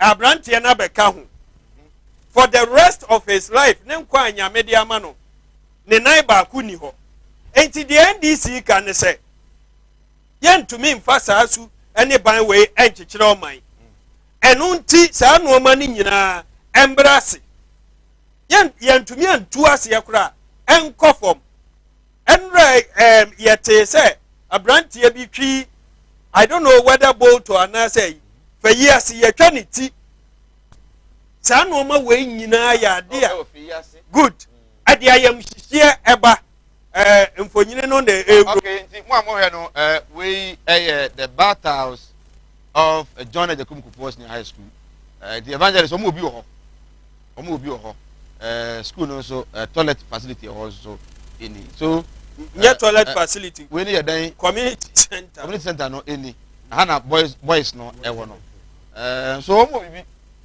bibi pa Mike say wutie I've never said omo nefi adwaye no kra make say omo wo one and man use na esua wo hwe picture master nde buy ni po twa picture no we hwe abiem but wo hwe no from the outside na we be say even that enye enough you understand me mete sokoban me pese china bi no pictures too na wo hwe soro na hwe fom wo hwe soro no now they compare from no who to me why photography you may know but who name photography oba just 1000 kura betu me agina esoro ho na adware but and the work from ho no emu na wo soro no still remains Rome was not built in the day. Good, we want more. Okay, me freeze me te sokoban want more.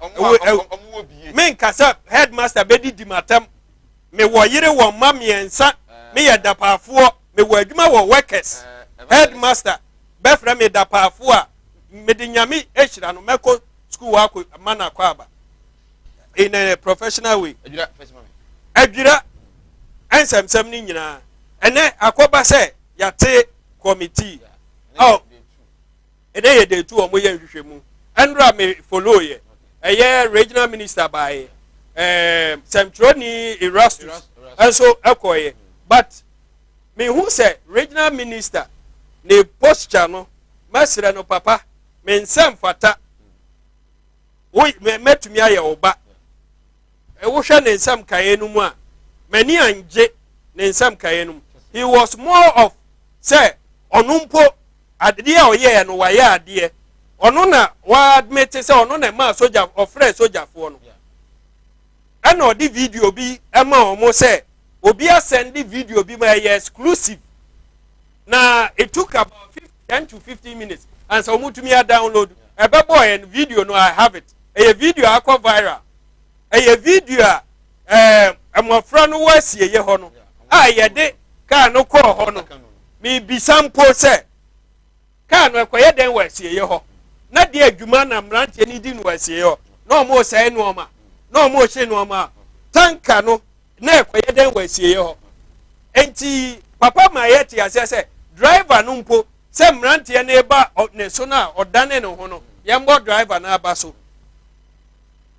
eye hwehwemu na omoye omu wie a so ofata aba so body om de beba omfata eba journalist ne so de na some of the questions about ye no I've read comments omu susu say ebinu susu say questions no na eye bibia wo ho I don't want to use words ebinu ma use but me pese ye nyina ete ase say in as much as wo badwen say question no nyansa bi anim no sometimes say what tie adwuma na se a yetumi mpode timbia wo nu ba mu say ye question hunu edi nya information a yepe nti enya abotrama committee no sabi ye wo judge wo so ye wo Vladimir Entwidanso ena awuraba no omu nyina ye nkrofo a omu so ewo nimdie bi enti ye besere Justice Kingsley Kumsen I recommend this nkabaya ma omu nyusu live bullet video na omu nyusu plastic bullet say de be yanka bi see no ka obi antimi enfiri because the military can say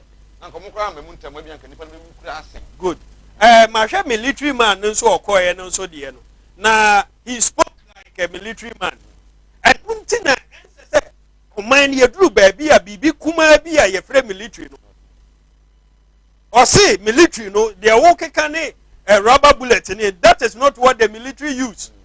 They use live. They have been trained to kill. And it is a BBC now from more. For them, their rules of engagement okay. Different. And nothing I may say the use of military no. Yanya ye omunsu wo omudwuma die. But I say mami ko Ike. Yeah, me too on end this demonstration and have yeah, meda se pa se mark. Yeah. Yeah, meda wase. Oh, akunya wase. Na lokwenya me anim ni, se ne a me di kan kan ye. Man ye chechire ama anim ni. Na se be ya Ghana betimi ya ka be. Di kan ma me di kan ko demonstration na demonstration ye di hun koma one of your sister stations. Say assistant general secretary. Mr. Tukono. See a demonstration na any parodo and no motion name the message that they wanted to send across. They na yet your main was in demonstrations are how do I across the crowd tells it next. They say it all. By some say sa NDC demonstration ya omu yin them. You whom be a omu kofa omu a topic ni free and as a headline on never told you who be free. ye justice NDC edi o man so impen bebre na say impie bebre den na omo ye fa ho ebra o man kasa DC ye Peter Kojo Kenyasu ewuye DC kwanta DC ebra emabunu wo NDC ekoto share no so ekun den na NDC sata me mu ko match mabunu NDC mabunu kukun minia enti se enye NDC mabunu kra na ebepem na na NDC fo na wa ben enti bepem na ye hu obi enti minchi obi a na de etene se empempi na NDC fo ayo ma adwen se se be petumi a ye be cancel bi e de agu aban a wote so ehunfu ba ye hwe chairman ofusu ampofo ono an nsem a mre bi o kan ye a e wo tape so se odina se nsem no mponyon na kan ye ba ye hwe every sad time a chairman ko ka sa nsem no ye hwe nsem o sisi o man mu a enti ye fa mo chairman ya na chairman ko kan ya ko ka se se ye ma o man no e ye se o man a ye ungovernable no ye di hwehwe na betu nipa so ye kan ye ensi ena mo fa bi ye kwachi wo mu wo takrade ekosi ye enu achi se me bra akoso na se ya enche bet some 3 weeks emuni ena police ni bi ye bonu to e o Jamestown eno no NDC popo hokoye ho wo kana hwe sa ensem ye kokoso enye obi ade na de awerho ya na ya wo mu ne se NDC popo hye achi na ye pese de basa ye de eba basa ne sa asem isi ye eye adua issue incident eba ye anche na MP ebe ka statement say kaka eye NDC ni oyobi a supporting on the campaign mu oyobi a o kan nsem tia DC ya o tese ya entina emabunu bi akotene o monsa wo so a kaka akowu I never heard the MP saying say kaka NDC because I know that the NDC themselves at Edra had mistakes kaka NPP ni but just that say during the internal primaries of the NPP no kaka could do gift in domachi MP eba abonten ebe siki for justice asana mabunu no koye de omuye MP sorry say yem pay justice e makaka but and wrong say and wrong yakum obi no beka say pay justice man that time na police work am bo ka say ya chini pam yenu a ye suspect say omu na di sa abone for sem what you say but the moment MP na no ba tu mu no e ma mabunu a wo adra nyina ye de e bo twi se sade a ye ni police for e de so omu so ma chini pa omu fa nipa number is that how we seek for justice ya me kan nyina ne se obi bi ma Ghana mabunu a ye nkyere omu kwan ya fa so be di ye mpanyinie se be ya omu so betimi anyini abaye mpanyimpa no ma handle of mine se de MPs na e wo Ghana nyina ye de ye no there is no need for us to say be ha ko she e babunu bi achi se omu fa basa ye de emra de si ye no enye obi ade na mom police for de omu djuma di ye so omu di ene so mo bo enkwa any properties no buy e betimi abasa se ne ye kan na bia na emabunu nu nkuta tuo de ba no mo se japade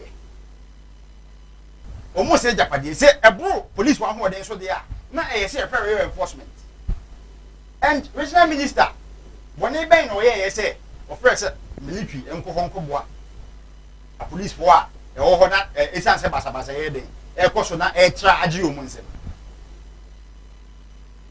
ya kokie amani pewu enipa ewu ye no fa so ben na ye nya film ye nya fa so bi an film enye obi ade obi nse atwa enra NDC etna promo say anasa Ghana maimu a e demonstration freely se si omu aka se omu ya de ye omu bom mu abaso ye hwe 2015 eye afa for demonstration omu koye ye se ye ka se ye seek for justice isan se police wa ko botu ama obi ewu ntia na ene nipa na ono so nani ebo ye during afa campaign no eno so ye be ka ne say eno no other as time NDC bo answer say we are seeking for justice for Obia or no support demonstration. But there is always the first time to every situation. The first time and what is first time about seeking for justice for someone? You see who comes for equity must come with clean hands. What do I say? So we say who prepare there. Yanka won so nsem prepare woman. Men kasa se mo in fact to say bia dey see na no any dey see ne. Na mom dey make nyina ne say o man no se betumpon se ko enya tumpon a ye mienu ya se What you say? Sansa me akosi bebre na metimi akeka wa ase ya. Esti NDC pen so and so permanent. You yantimi ehu weti bra ase de NDC kafa ho. Minia minia kobo so sai ko kan say NDC Uber driver bi a wuye. Hwe nana Okoto Kofi Mankata the second. Ono nso chief Obologo. Ben your friend say Weja. Ono nso 2012. Sao ni ono se eku no. Okay. Ebien ben work na NDC for ko seeking for justice. For ohina yeku no ewo Weja. Say ye ka say ye ko ye tia ho ka sa asem we ya ebien be ko back and forth. Na mom yen hwe anamo a ebetimi atu ama oman na tumpon yen hwe de ebetimi aye ama oman na ye den akona nim sense ye beye ko back and forth minia kasa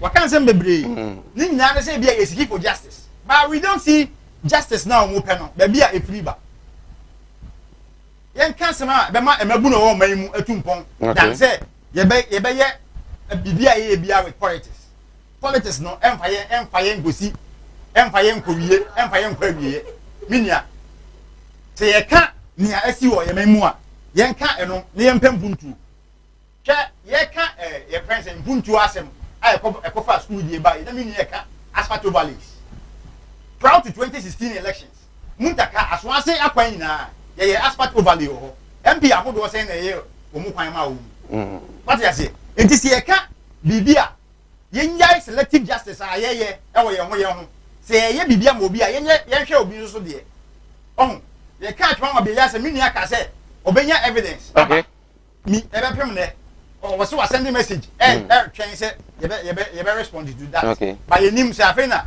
di ba kro no so ekohwe akwan ye ho no twa ho video di abade a akwan bi ani ma be ja NDC time 8 years throughout the 8 years ye so the justice na NDC for pe no justice na ne de hin mo anka se mo ye musalative ne ma ya na baba gu muso ne ye nim se ne musi ye no but then egu muso ye hu se ne mo ene justice am open ye hu be ya mo pese ko fa fi entimi nia no mesra no ma on fast as we say ma say they need justice from where right I was here ogoso SRP live on Kumawood television messages no adoso I mean can be if you was say Mike why are you not controlling the NDC man in your studios? Why is he not allowing the NPP man to talk? Kofi Minka, extension high test. Kofi, and you na say na yamuajo. Good evening, Sir Mike. Please tell the NPP man to advise Dr. Anyas to pay NAPCO trainees for our 3 months unpaid salaries. How do you expect us to be at post with empty stomach? They should forget we are the very people voted for them. They shouldn't forget. We are the very people who voted for them. Coming 2024, we don't know as to whom to vote for. Always keep NAPCO trainees suffer for some months before they pay or release our money. Okay, we Sir Thomas Tachiman say a dozen may be a free. So the achemi. We say good evening, Sir Mike. My most ever grateful act I have taken in my life is voting for this NPP.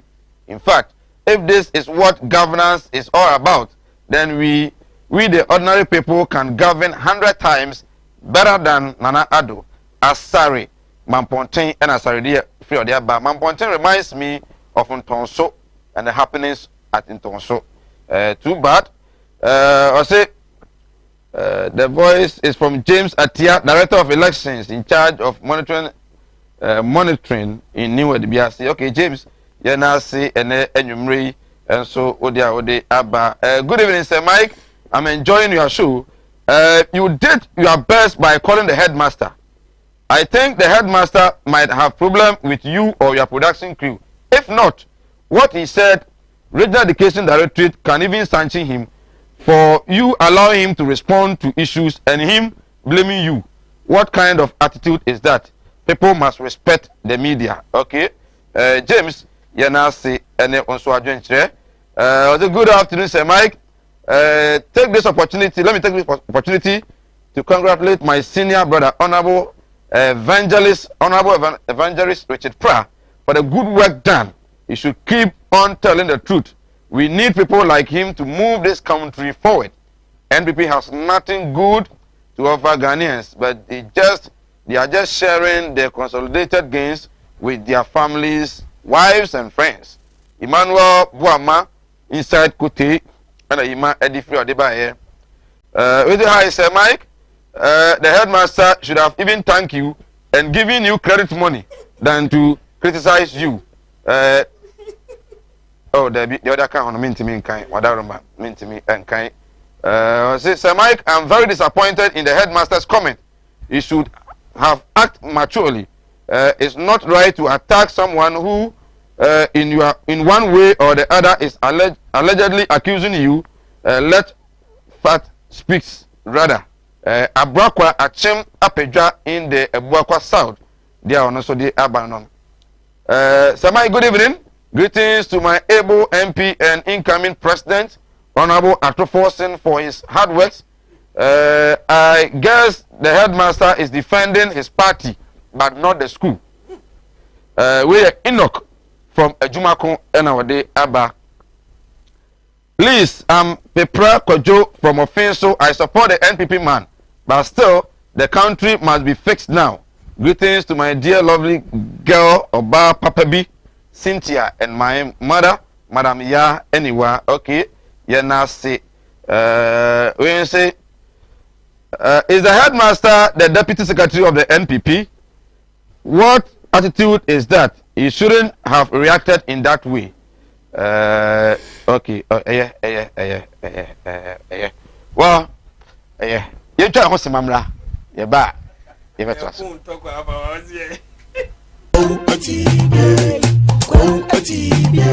Animudia me manfo ni bintina mo ne yira ebinu be from ho se me yo ma asofo nso no manya ma asorema akom obi o ho amene wo kasa stroke a chino wa ya stroke no enko malam se bra ya adwuma memene da okay kwesi da edwoda ebenada okuoda yawada efieda ana menya adwuma na fieda wo beto me ya wo so me hwaw because nipa ana wo homeda nyankopon eni homeda okay akwala na wa wo no akwala na nya 10 years eko 50 years on nanteda woda fom obi so ho wa akwala na no isonsuo obi so ho so wa akwala no de ye afa no kon no ya na echi na daso ebia na ne tachere ma afa na ne tini mo ye kete oh ha no chine tachere ma te se abo wo no malam se nkasa fa na bra ebi so ho so amene wo kasa o se ne ban ono matrama do wi jot sabe ko ke baby ni nyina onom wasa gulu ankasa nkra no wasa twi gulu ka ho mene wo kasa wo ba bi na wono ne kodaye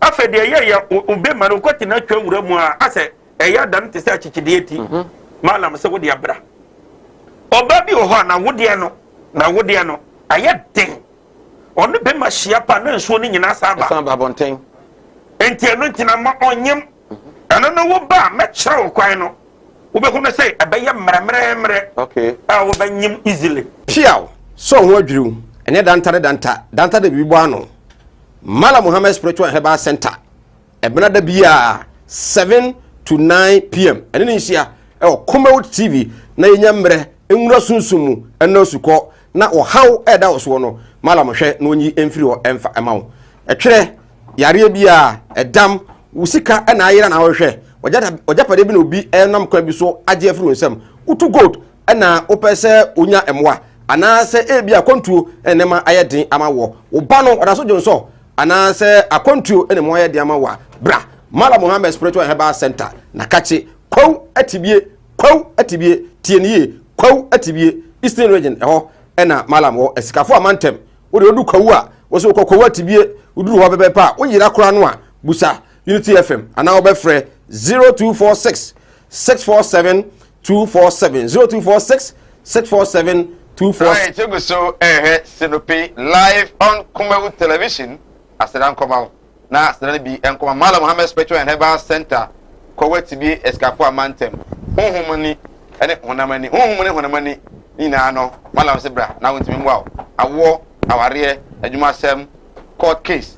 Wa how bia no kwakoda malam na wotimi emo ko wetibie eskafo a Mantam Eastern region of Ghana o ena malam ewo entrase no hia endokro e obra wo ye adwuma ko na malam timi mo na adwuma no entimi entumpon 0246 647 247 0246 647 247 our travel and logistics say a country no ayefo otigana enema mkoyie kakra obedie na ye den utaya na wai oja se kakra to ho a ene galamsey fo a moya ne munyina no ma betena fie no emfa sika no ntran ni ma ne nsa omode a ne kopi mu e Dubai 3 months and our travel and logistics e de visa no de ama wo na adwuma no wo Dubai dada adwuma no de ho dada ukoya adwuma me abeda nso de kama na ya bo adwuma timi ya katua no nso bocho ayenya agro tunu so man ne ma heda nko kakra ana se wonya sika kakra to kwan a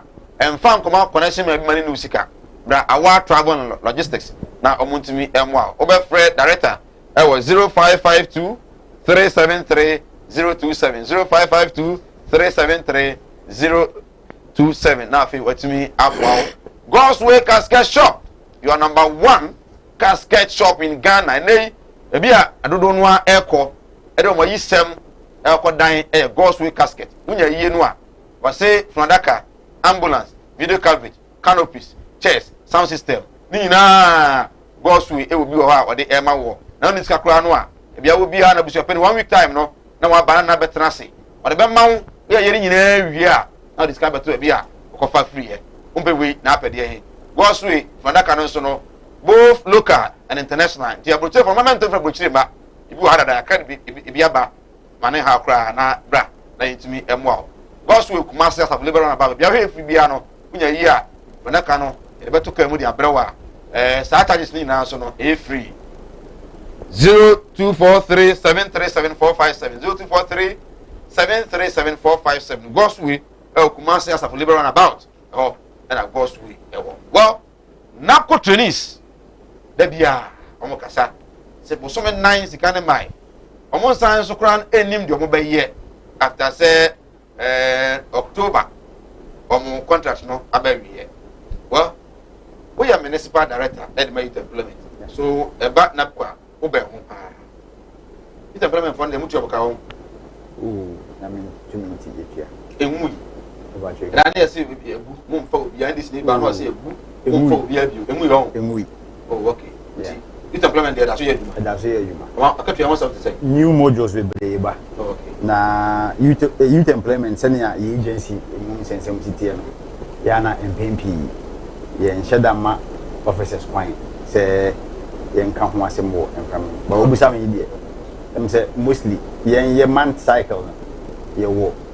And to say normal month cycle. The month cycle, they find from 15 to 14 from the following month. So say mostly my crown by 15 next week Thursday Friday next sky na mo do mo ka be 3 months 4 months me patrol day bi the youth employment ni bia there kanim yeah and we are alert by say their monies have been processed kanim say be me kanim say the napufo e dey ka wo napufo me nka say ka wo unia say obisa me ho asem dia me nka nto aso good one thing they say napku yin na yin ma kwan ya fa so e binya napku na for so many years emebunu awie university a na omotifi a omunye ni da adwuma bi anye na eni da so bi anso ye den eni ho na na da ko kufu ado aban bae ayi na na ba Ghana fo nyina ni sisi na one of the bae yeah mama me buru be over no kwepa na 100,000 yes 100,000 adwuma ni mo ye sisi a me no ka say eni pa aka onapkom enuru 65,000 omunya na yeso mo jia ko tena fi ye nkofo a ya absorb ye omu permanently in the various sectors of the government omunya ya ban adwuma yitu omuka na afi private sectors nso a omu ye so omu penipa ne omu ye adwuma no omu nso aban no through Ministry of Trade one day one factory project no so e buy enti ye hu aban bi so buy for 3 years na teacher for akatua ewumu a eno so aban ni nhia teacher for ya fomu foforo nya yi na yi ni back pay ho asem so obi ko di teacher na se back pay ba ho ni ba ko ni hu se ono so kwampo ye den o ye adwuma equalization no not equalization ho asem na making but the make can say se ukokyerɛ de na se wo teacher ni a wo ye adwuma be 8 months na usika ba e na wonso nya akomatoye mu na wo se amount back pay ebinum timi e hono mu koto masase a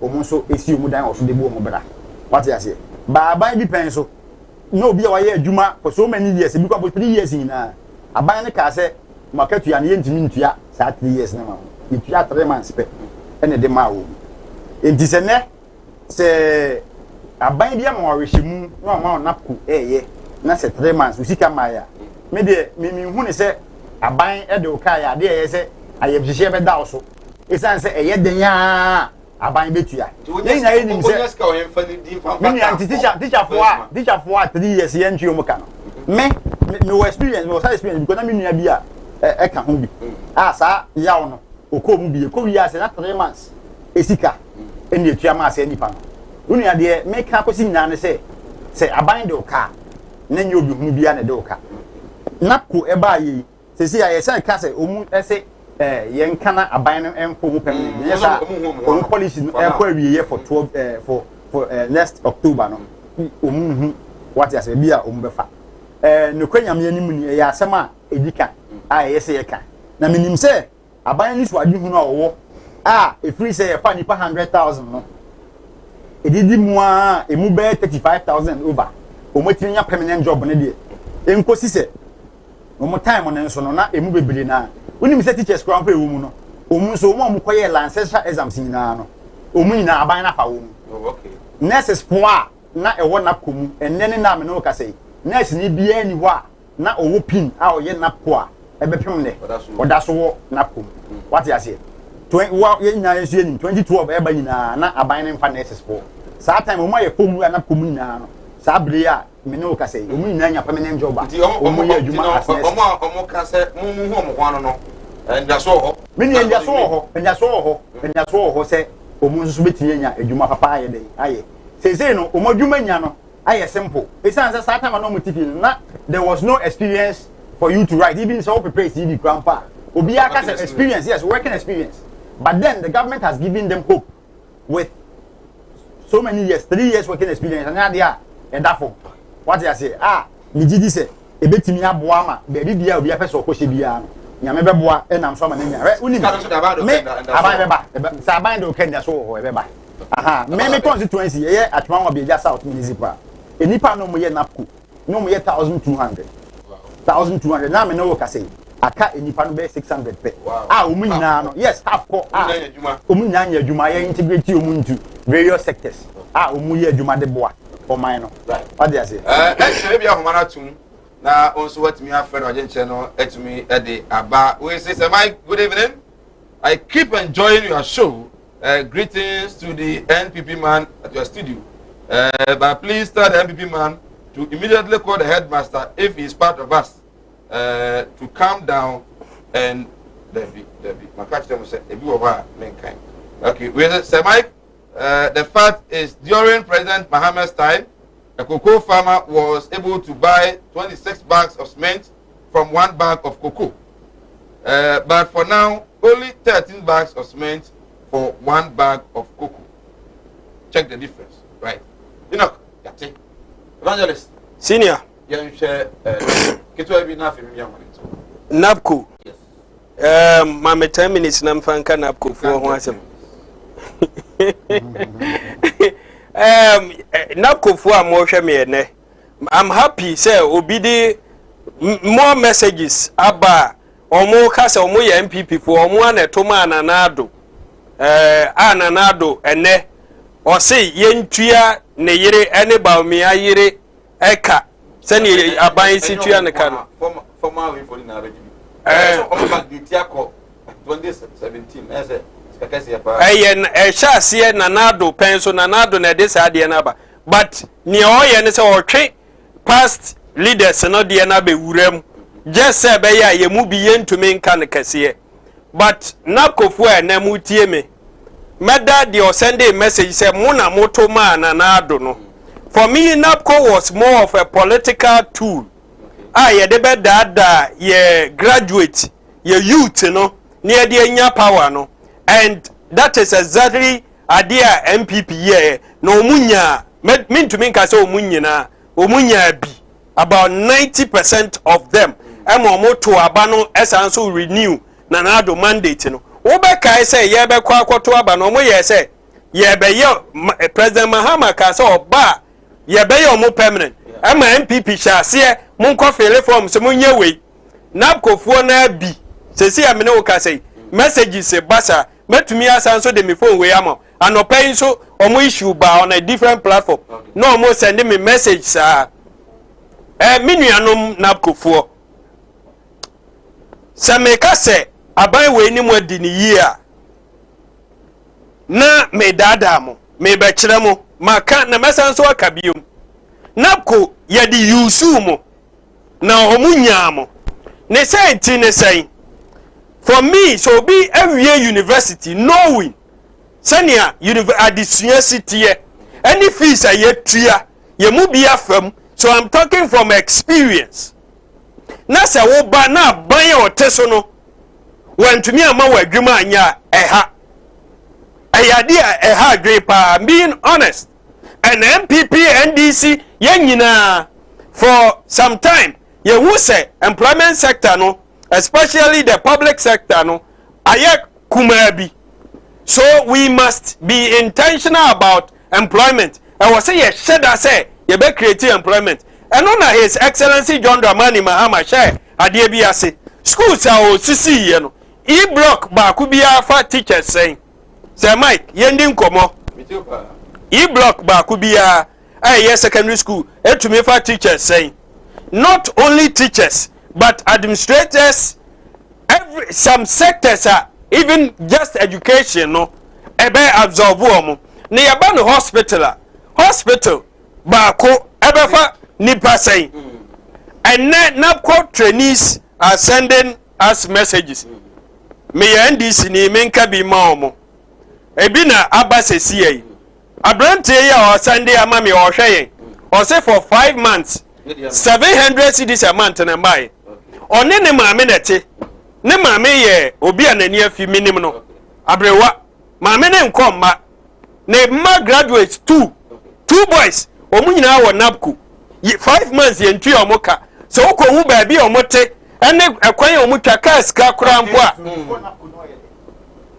no school you see Minia, Maminka we inchiro. First, Mami, see, don't do this. When you were talking, no, you don't expect some mechanic with them. Don't do that. Safi now started communication. I learned it. Immediate release a message and they said NDC Youth Wing to challenge approval of salaries for Ms. Rebecca Kufuado and Samira Baumia. Almost say a captain at the Mamma. Or penny. Or Rebecca was a and I to say, Edra. Or send this and the message or the video be a can wama. Or send the video number. Chairman Inusa. My main casa. No, my main casa Nancy. I don't say Mike. Oh, yeah, me say 0202668461 0202668462. I was young over my volume of a TV set no conform. Phone out a friend at your phone. 90 and 2 0202668461 668462. Hello, good evening. Okay, into ba normal volume no. Ako from na etimi atonka. We are the briefer e be jepa. Sir Mike, na kofu asema America na say. So be etumi e make effort so obemo wadwuma. For me, good. But Bible also say and say nya adwuma na ndi. Why adwuma na wo so ne saka na katua. Hello, good evening. Good evening, I free. You may have call him. I ain't you.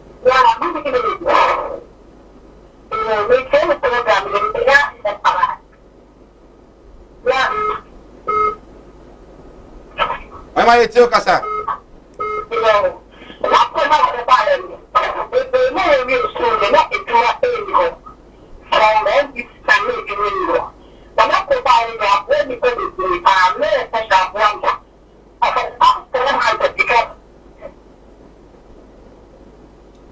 The line in wire cry by I said, was a boy by 3 months. Hello, good evening.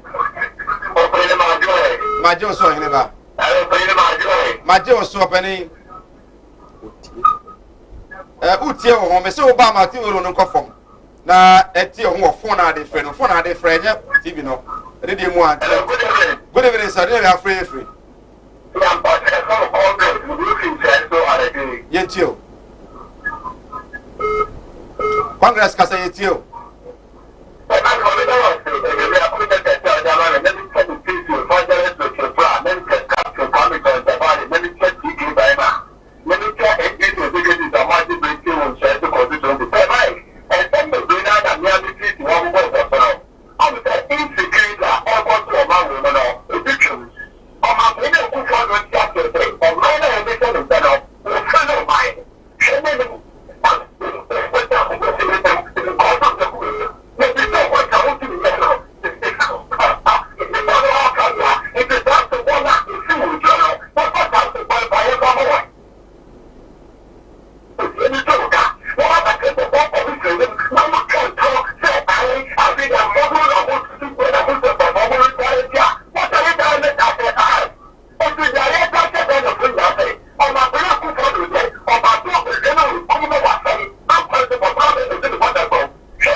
Hello, good evening. Good evening. But me say about you on the phone. When you freso. Me say Obama ti on the phone. It's just simple. Hello, good evening. Hello, good evening. Good evening. You are free. Me say phone. Hello.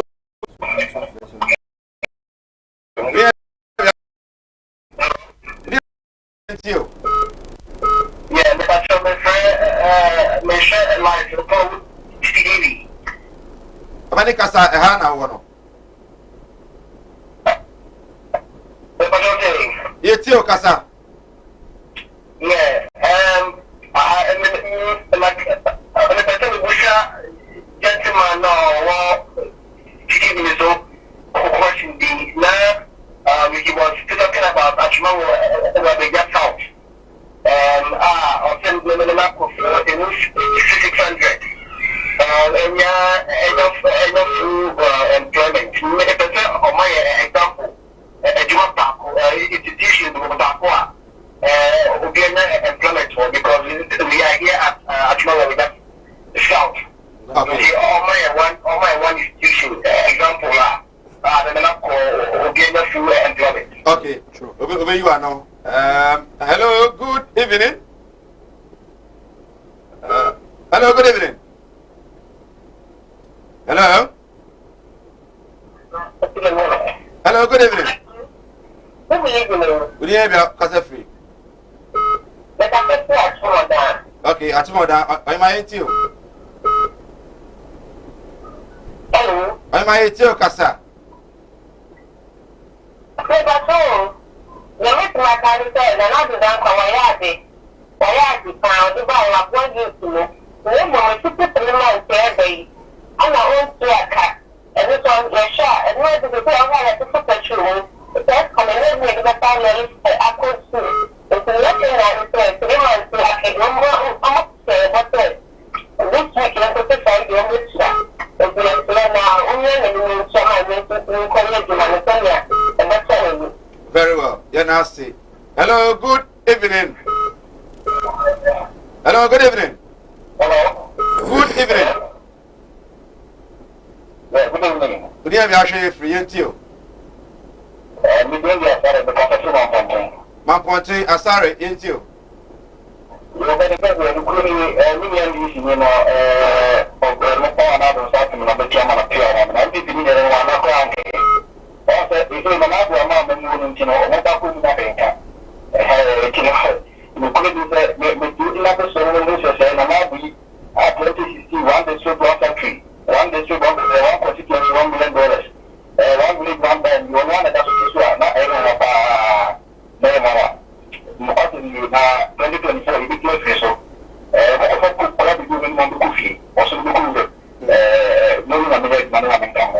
Yes, so yeah, say Roger Chilema. Well. 0202 668461 668462. Hello, good evening. Nyame ekusu shiraye. Yenti onu.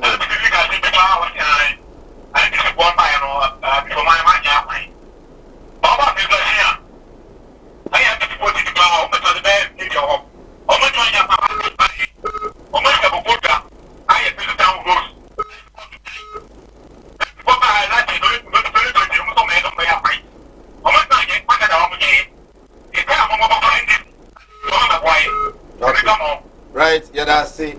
Hello, good evening. Hello, good evening.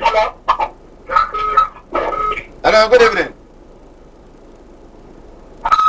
Hello. Leave your share free. Hello, good evening. I just would leave your share free. No, not because this is what we do. If you are not buying it, not buying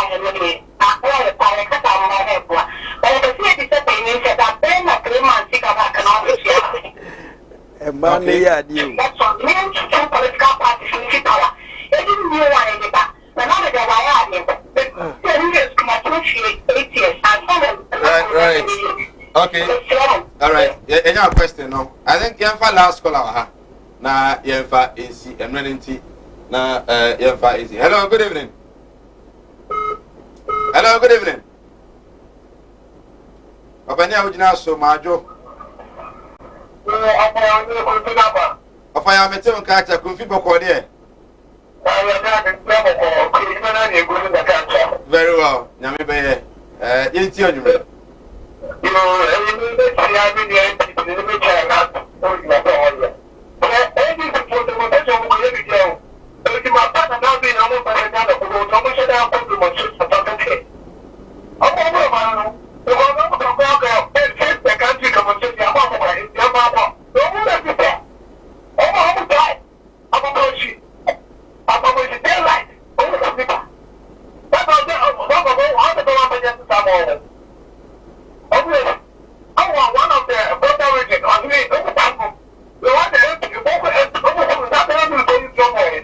Okay.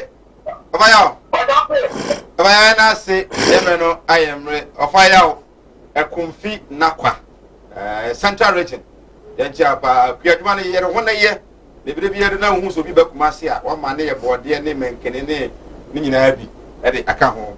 Mr. Host, tell the NPP man to stop what he's saying about NAPO. Many trainees have stopped not because they have gotten the job, but because the government has failed to pay them. You guys think we are okay? God is watching them all. Kwaku from Abuakwa Housing. Kwaku, when you have the hello, good evening, Sir Mike. Please tell the NPP man to stop what he's saying. No, Mabel, Tadi, and also the free of the Abba. Where is the headmaster? Can I get his contact? I want to. Oh, Charlie,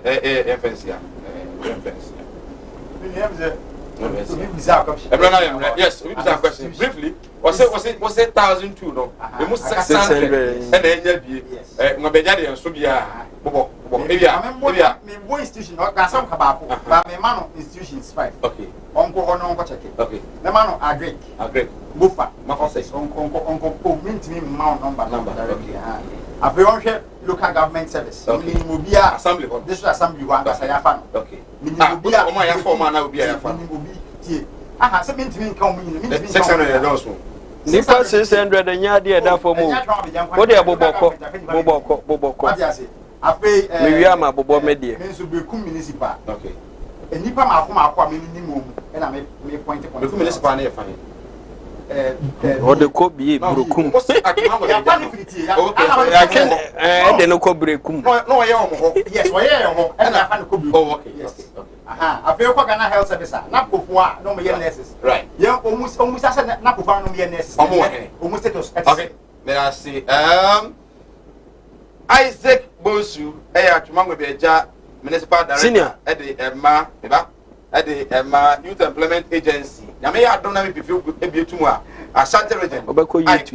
Youth organizer for the NPP and Otinika Evangelist. Senior, everyone can speak, not everyone can communicate. Obia betumi akasa, but nyo obia semuna etumi eye de eye no. Communication is said to be complete when there is a positive feedback. Afrefo efrey wo hwe feedback na ebuabo MPP nyame nua keke na emom aban ni nyina yi eno de na se de bia but a man efrey na kofuo man efrey no me bo ma baso omunim kwan a ye fa so agi ade pa omusi na nadu aye ade pa na omodi atwa to se na emom 3 months sika no mo fa mai ye bre na kofuo bre na ko bre NDC communication to member former parliamentary parliamentary candidate for the NDC ever in shares constituency and Oteninka chairman Inusa Sedu yes on Munukumu Bapa or Totobuo Bapa Kenesopa position NPP I wish him a speedy recovery Bantima also a channel you may show speedy recovery chairman Inusa Abuana Watoto half of the entire crew. This is where we say thanks so much for watching. Nyame eya dumo tena ebesa to aso yakra.